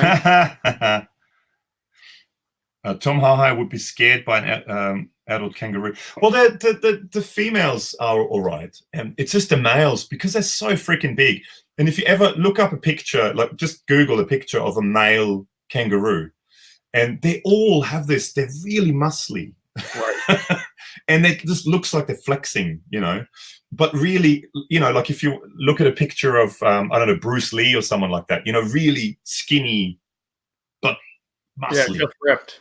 Just mega ripped. That's what they look like. And you know, when they stand up, they're massive. So my kids always go, oh, big buffers in the back. We can't go in the back. And Australian spiders, yeah. I mean, it's funny. Henning always says he'll never come to Australia because there's too many things that bite and kill. But I mean, I'm from Central Europe. I'm about as much of a wuss as it comes with spiders and snakes and all that sort of stuff. And I mean, there was a snake. I've seen a couple of snakes, and there was one at our front door once. But I mean, I'm still alive. I've never been bitten. And I don't think there's been an incident where someone has actually died or nearly died from a snake bite or spider bite in a long, long time. So it's safe, folks. You can come here. Yeah, exactly. Brian Landreth. Yeah, you don't have to go very far north from me, and you got moose. So, well, they're massive too. I've seen them as well. Crazy.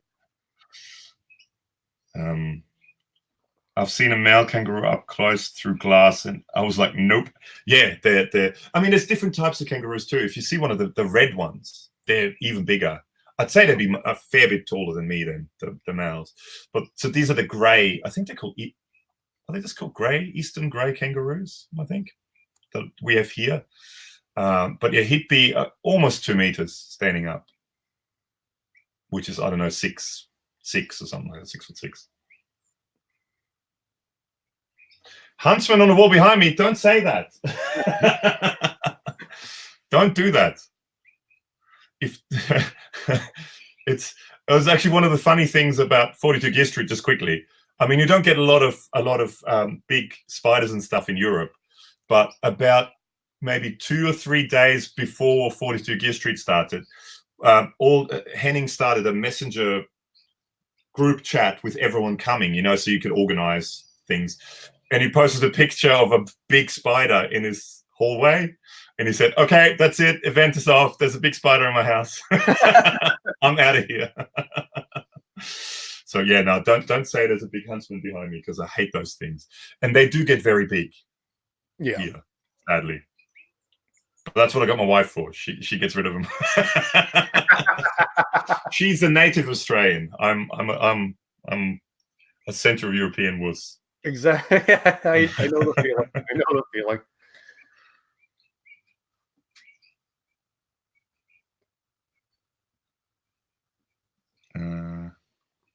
All right, we got confirmation on the Eastern Grey Kangaroo.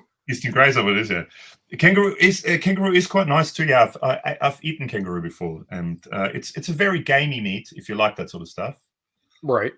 But it's quite strong flavor. But I had a kangaroo burger once. I was going to say, I've heard it mostly in burger form. Yeah. I think as it needs to be minced. If it's not minced, it's too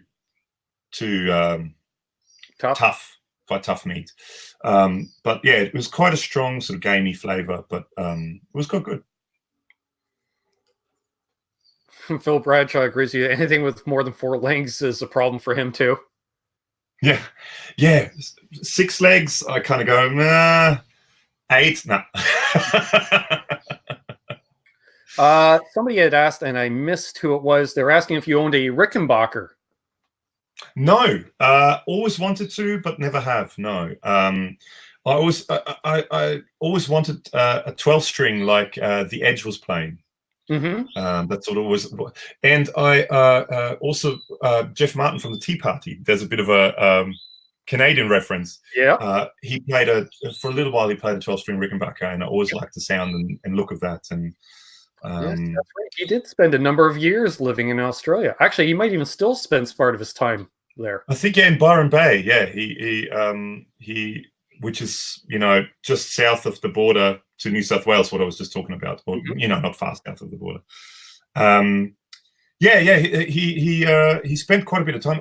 We did a few back in the days. My original band back in the days did a few support shows with opening shows for the Tea Party and. Cool. Yeah. We got a chance to hang out with those guys and meet them all, and they were all very nice people as well. But yeah, that's where I saw his 12-string. He had a black 12-string Rickenbacker, and he sort of went. Some shows he played that, and in some shows he had a 12-string Telecaster. I don't know if no, I don't think the 12-string, but he had another Telecaster with a B bender as well. But he had a 12-string Tele that he played quite often. I mean, he had like a different guitar for every song, just about. So yeah.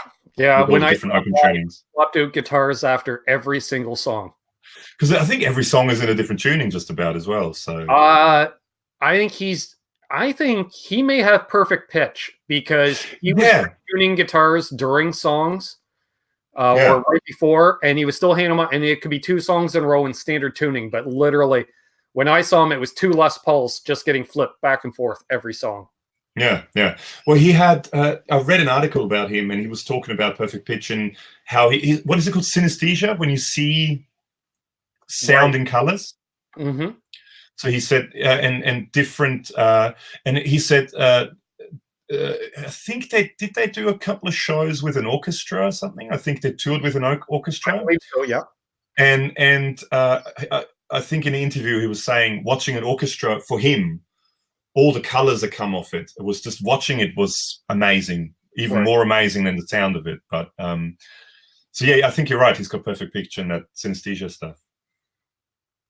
All right. I think it's called synesthesia. I mentioned it there, and John Mayer has it as well. Interesting. Oh, John Mayer too. Okay, well there you go. Devin Townsend has it as well. Okay, interesting. Well, there you go. It's interesting. I mean, I can imagine it being a bit of a curse as well, but I can imagine it being amazing as a is being able to see sound. Yeah, I don't know. I can't imagine it, but yeah. It's possible, Will. We're having a good time. He's like, okay, the chat will know end at 10:15 or 10:30 or 10:45. I don't know. We can keep going for as long as we want. I don't mind. Oh, and thank you again, Terry, for sharing my YouTube channel. Yeah, we do appreciate that, Terry. Yeah, Rickenbacker. I mean, someone said I own a lot of gear. I do. I'm one of those people. I very early on, I started collecting gear, and I started collecting gear that was very cheap at the time, and then thankfully got expensive. So, for example, there's this guitar, my Fernandez, and there's a Fernandez Telly somewhere, and I had a couple of other Strats, and I have a Greco bass over there, and I befriended a guy called what was his name? It was two initials. Anyway, this is years ago. This was in the early 2000s. And he was selling AC. That's right, AC. And it's a Japanese guy, and he abbreviated to AC because he said no no Westerner can pronounce it properly, so AC will do. Sure. And he had a I think it's called Music Trade, a website. I think it's still going actually. I might just quickly check that. But he had a website called Music Trade. .com, music hyphen, I think it was trade.com, and he had almost like it was all information about all Japanese guitars, and or is it? Yeah, it's music hyphen trade.co.jp, and it's a lot of information if you want to find out more about Japanese guitars and how the whole thing started and all the suits and stuff that happened when Fender sued and Gibson sued and all that sort of stuff. But he was also selling a bunch of Japanese stuff, and he was trying to spread the word because at the time in particular, the old Japanese stuff, no one in Japan, or not very many people in Japan, were interested in that. They're all interested in the stuff from overseas. Of course. And I ended up buying a whole bunch of stuff of him, very cheap, very, very cheap. And they were amazing guitars.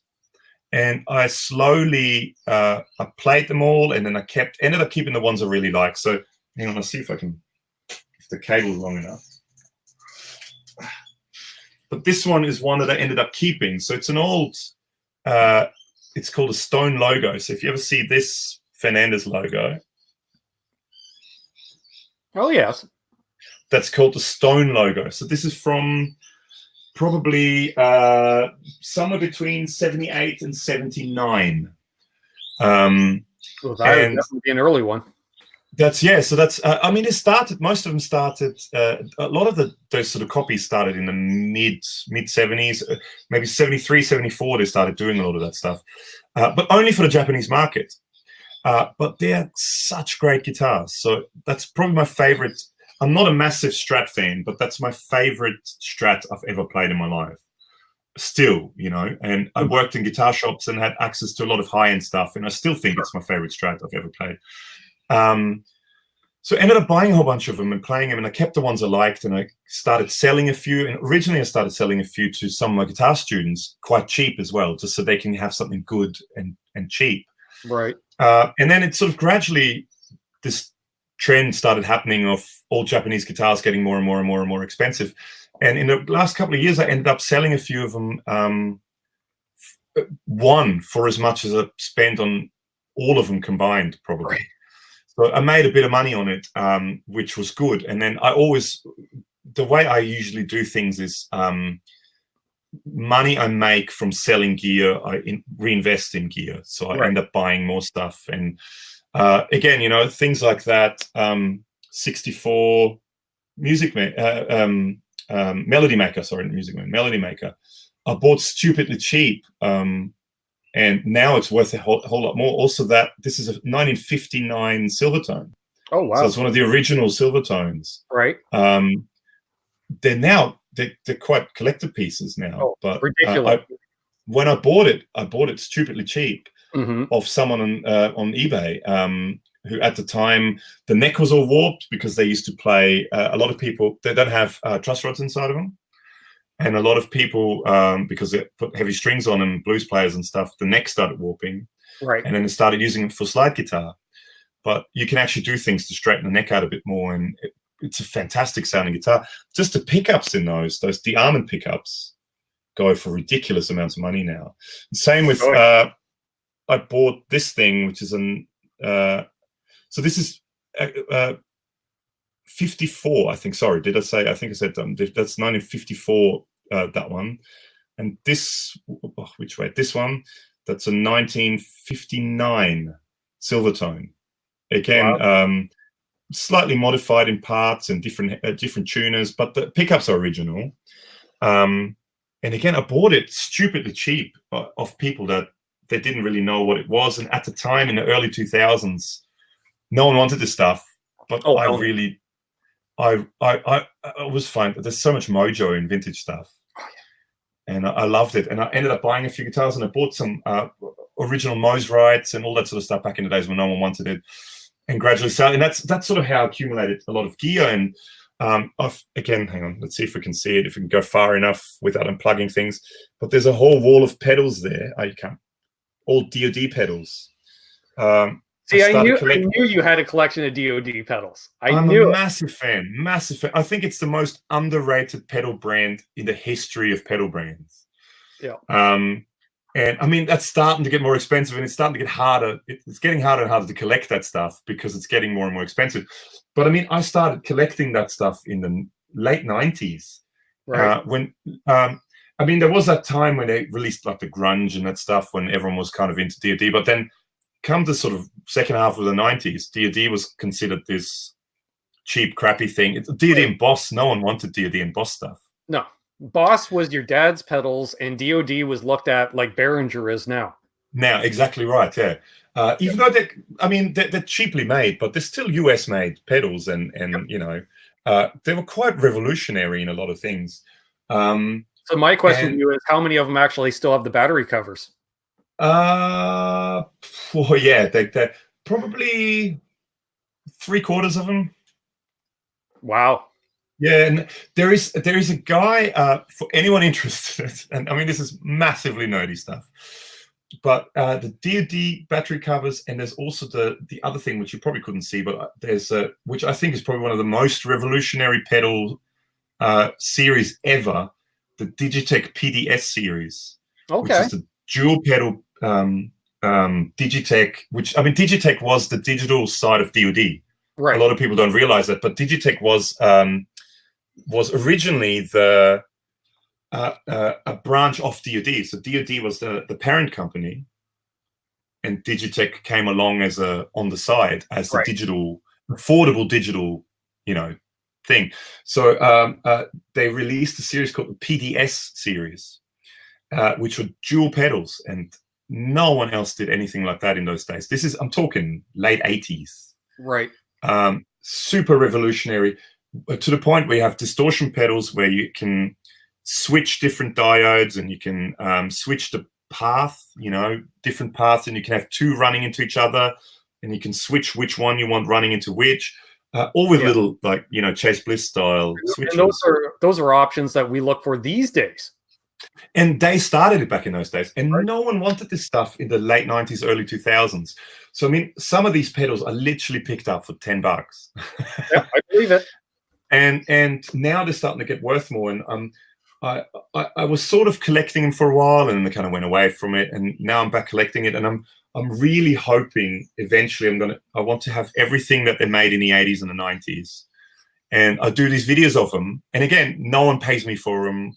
This is just a labor of love thing. Quick sort of 4-minute, 5-minute long videos, no talking, just plugging them in, different sounds. People seem to really like those videos, and and it's funny. Comment.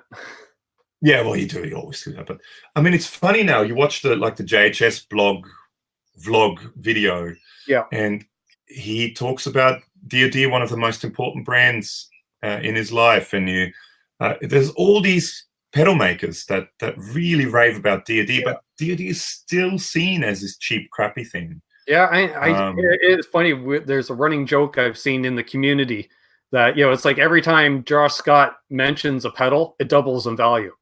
You know, because he does like, you know, like, here's, you know, 10 pedals that you can pick up for $50 on eBay. It was like, yeah, today, now they're tomorrow it'll be $100 or $150. Well, that's funny because some people write comments in my videos saying, "Oh, now these pedals will go up in value," and I go, "Well, I don't think I have that much influence yet, but no, I just do it as a labor of love, and I really genuinely like these pedals. I think they're really excellent pedals and so overlooked."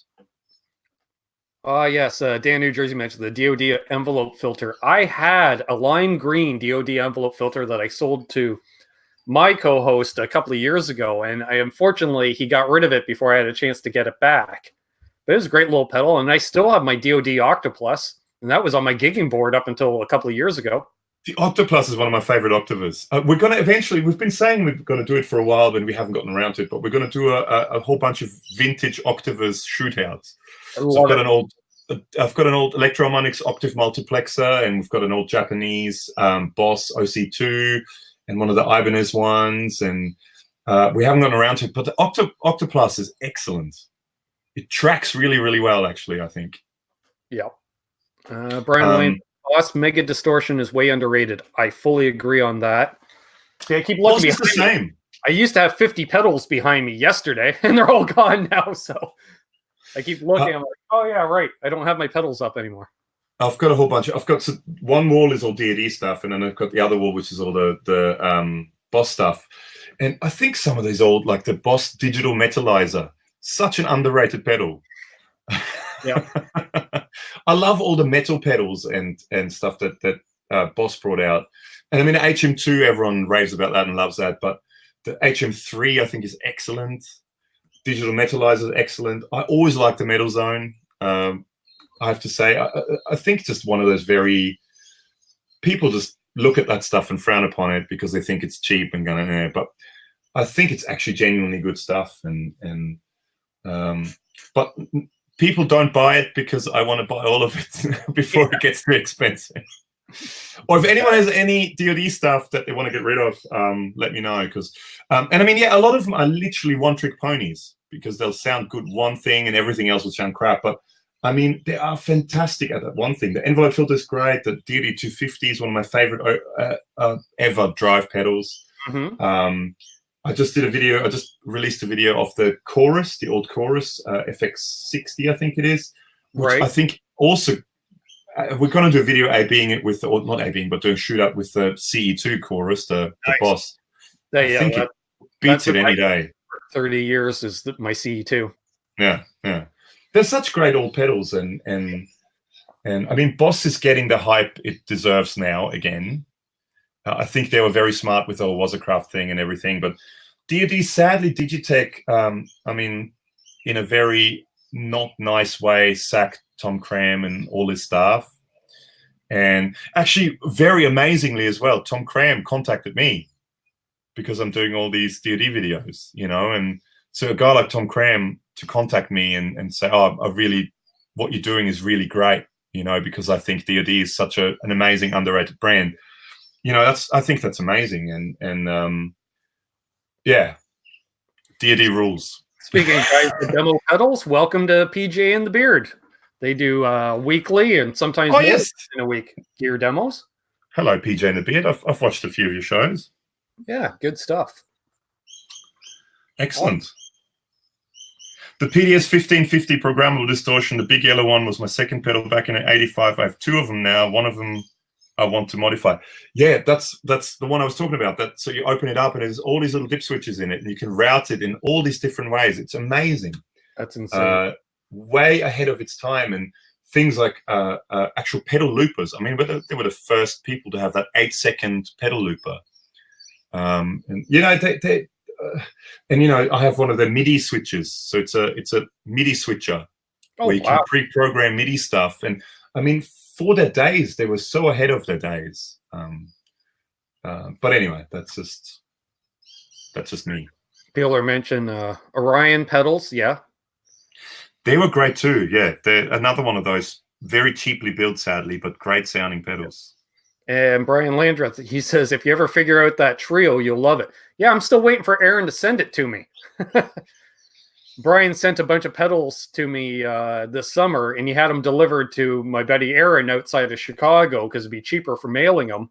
Okay. And so I was able to fit most of them in my bag for the return flight, but not all of them, unfortunately. Not all of them, okay. Which I will not have that problem on my next trip. I'm planning on traveling lighter, even though I'm going to California longer.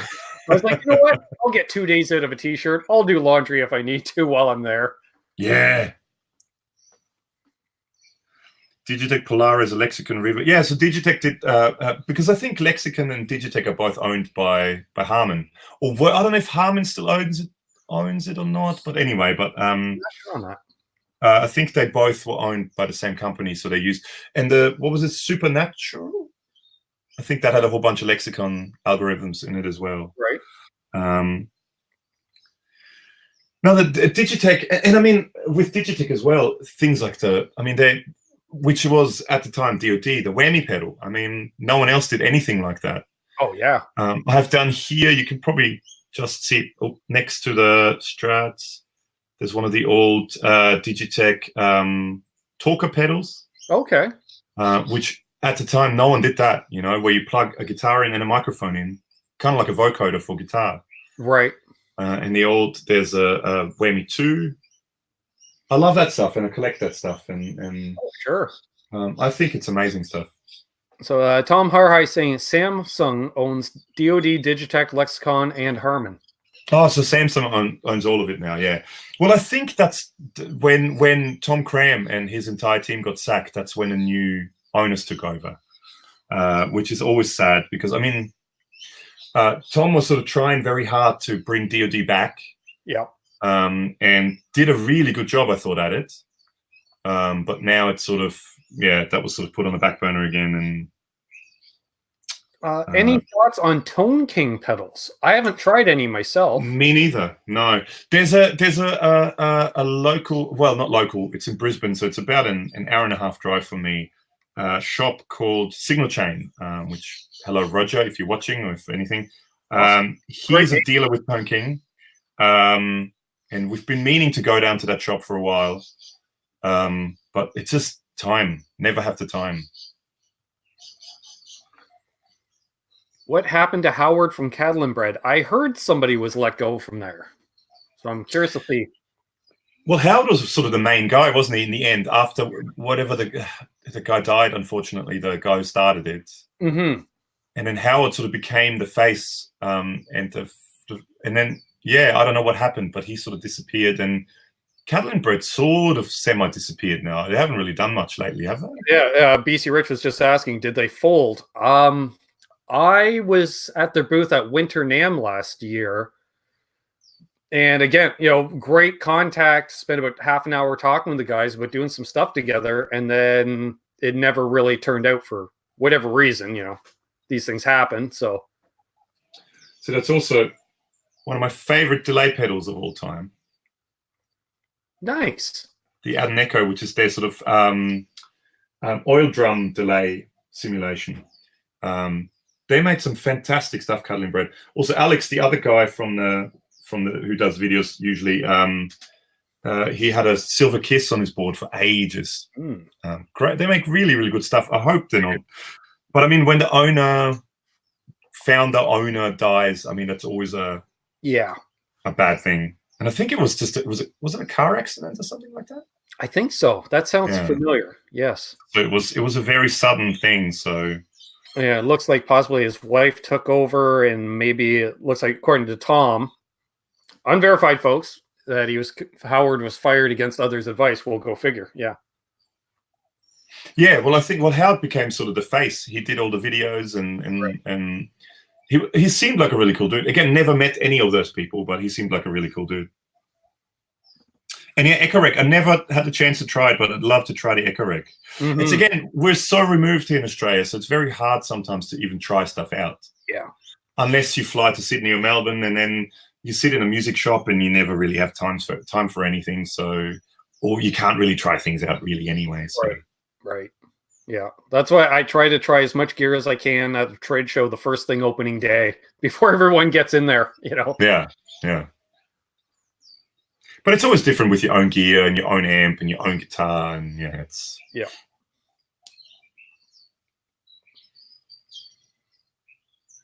Bella Pock as well. That's another one that's I'd love to try out. Popular. Well, didn't they also do the Dirty Little Secret Overdrive? Yeah, Dirty Little Secret. Yeah. Great pedal. I almost bought several of those. They did lots of great ones, and it did the what's it called, the Kama Sutra Fuzz? Is it called Kama Sutra Fuzz? Right. Which was their take on a harmonic percolator kind of thing, but with added things and. Well, I thought, and it was funny because the Cattle and Bread guys, they were so knowledgeable. It was one of the few times I showed up, you know, and they got like a pedal board set up, a headphone amp. So I put on the headphones, and the guy just listened to me play, and he started punching in and out pedals based on what I was playing. Okay. He's like, you like this style of music? Let me see what. And that's where I came across the Dirty Little Secret, because everyone else, you know, so many companies are pushing fuzzes these days. And he's like, oh, you're not a fuzz guy. You need something that's kind of Klon based. And I was like, yep, exactly. Thanks. You know, yeah. I want to say, cheers to SD Design. Cheers, Will. Talk to you guys. See SD Design. See everyone who's going. Oh, PVs. Yeah, I mean, that's a whole different thing. Sadly, with PV closing down. PA equipment now.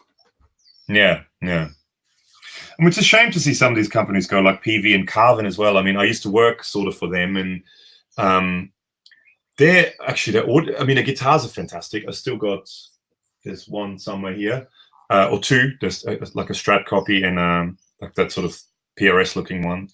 And the amps were great. The PA gear was great. They made really, really good stuff, but I guess they got probably a little bit too big. And I mean, the Steve Vai amp, the Legacy, was a great amp. Oh yeah, that was a fantastic amp.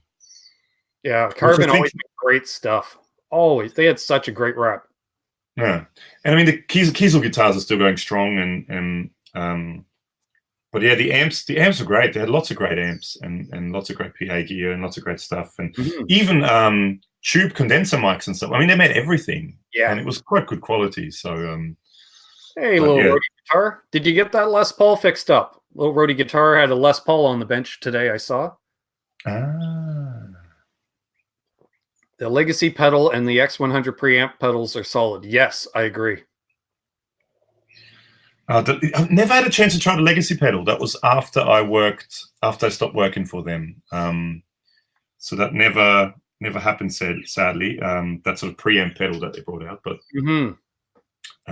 the amps are great. And I think there's now a Synergy module in the pipeline set based on his Carbon Legacy amp. Yes. I'm trying to think. I know Steve has modeled his stuff. Isn't he using? Yeah, he's using Synergy stuff now, but it's all modeled. Yeah. Well, the Synergy stuff, I think they're working on because I was talking to when I was talking to Dave and to what was his name, Dennis from Boutique Amp Distribution at 42 Gift Street. They're talking about, I think they're trying to do basically his Carbon Legacy amp in a Synergy model. Okay, that makes sense. Yeah. Which I think is coming out.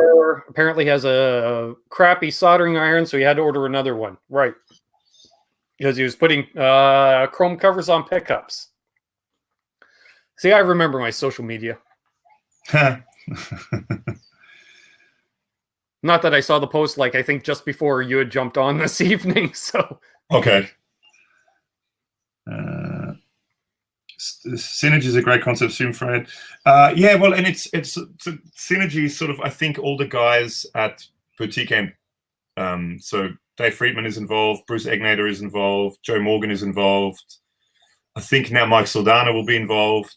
So it's all the guys that actually make the amps, and they make the models too. It's sort of all part of it, I think. And fortunately, like, Dave's got into some of that plug-in stuff as well. You know, he's doing some not modeling. Oh, what the hell is he doing? Like modules and stuff like that. I heard they're doing some Friedman modules for some. Yeah, for Synergy.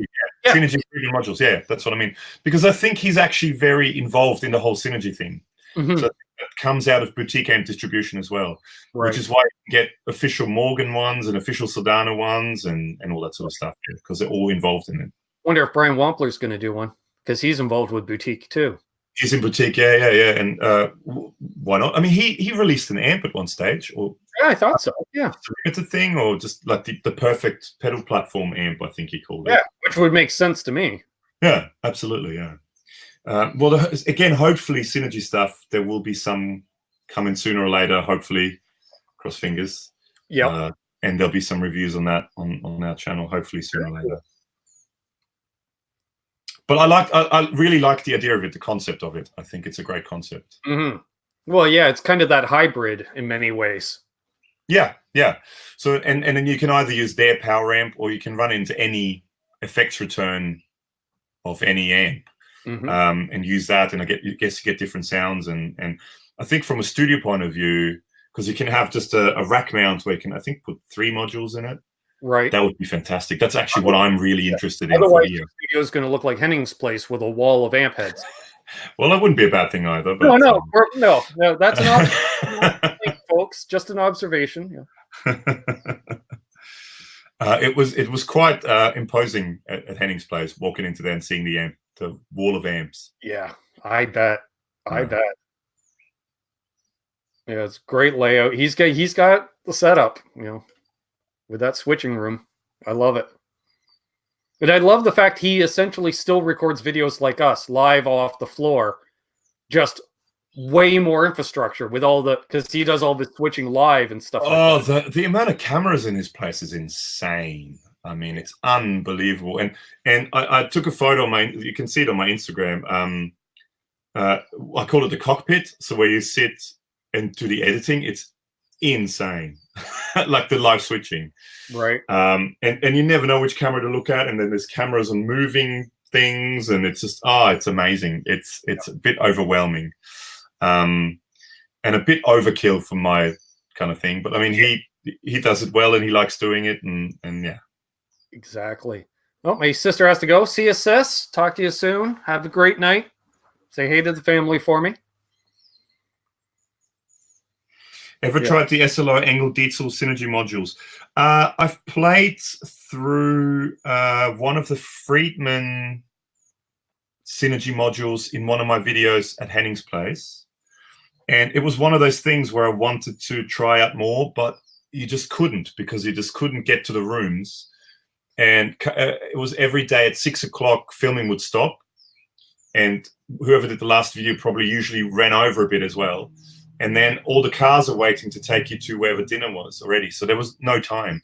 I really wanted to try it a few more, but that's why hopefully they'll send us some. We've talked to the guys from Engel as well. So I think if we get Synergy stuff, there'll be some Engel. Cool. I think there's one of the Engel amps, they've got a Synergy module of it. And I think there's Morgan stuff and Friedman stuff and all that stuff. Morgan Friedman, there you go. They'll all come. Hopefully. See ya, Phil Bradshaw. He needs to go walk the dog and get up early in the morning. See you, Phil. Safe travels for your work. Every time I see Phil on social media, he's checking in at an airport, flying somewhere. Oh, wow. Yeah. I would hate that. You and me both. You and me both. I've been there, done it, and it's not fun.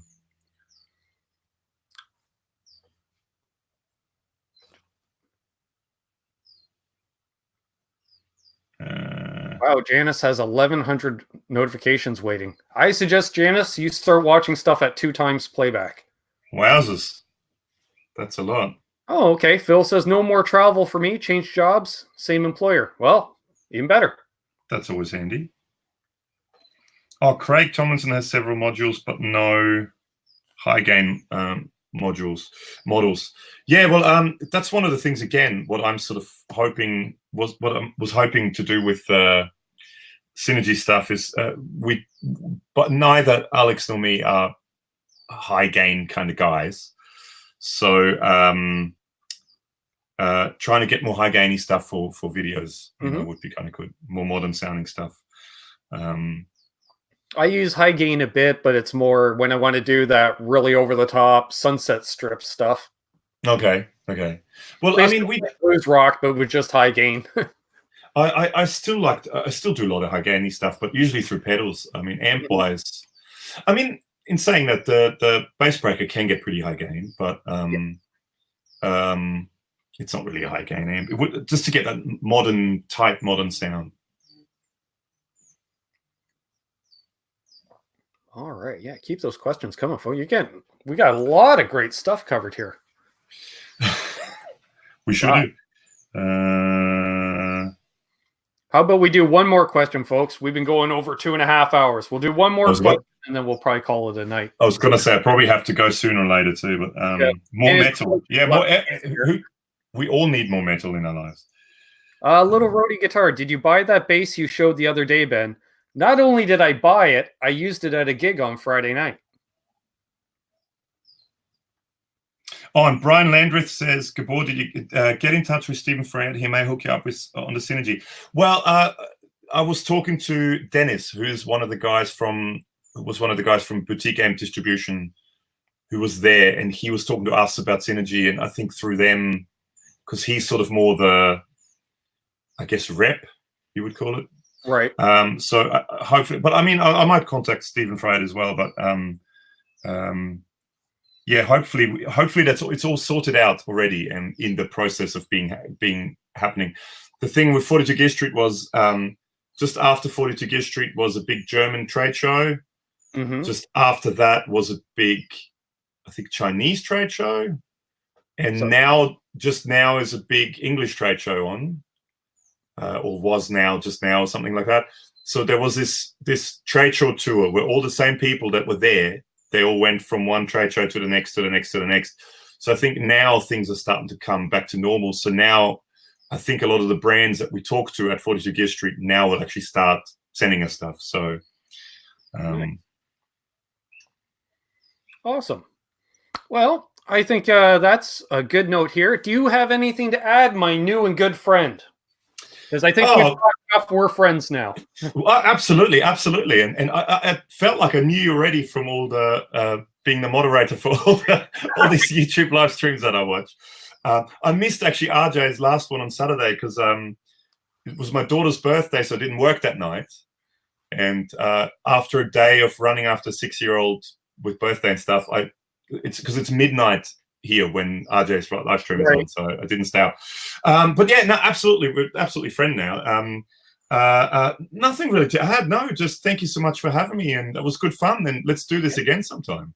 I had a feeling, like I say, when I first saw you during 42 Gear Street and started watching some of your videos, I went, this is a guy I like. I can get along with this guy here. Thank you. We're very much, we do stuff in a similar manner. I love your attitude. Oh, thank you. Yeah. And likewise. It's just, I mean, don't take yourself too seriously. And in the end, the pedals and guitars and amps, there's more important things in life. Let's not get too caught up in big hatreds because someone likes one pedal and doesn't like another pedal. And, there's no point in that. Exactly. It's a pedal, That's the way I see it. Exactly. So, yes, if you just hold the line here, I want to thank everybody that tuned in tonight. Again, if you're new, please subscribe, leave a thumbs up. Thank you, everyone that donated to the channel. That allows us to do stuff like NAMM events, and who knows, maybe I'll end up in Germany one day too. We don't know. So, as I always say, 42 GS2. Let's hope there is one. Yes, 42 GS2. I'm looking at you, Henning. And hint. Say, folks, hold those doors open. Let that guy in ahead of you in traffic. Do good things, and good things will happen to you. Karma's real. I'm living the dream. Gabor's living the dream. I hope you are too. Everyone have a great night, and I will see you again in approximately 21 hours from now, right here. Cheers. Rock on. Have a great night, everybody. See you, everyone. Thanks for having me.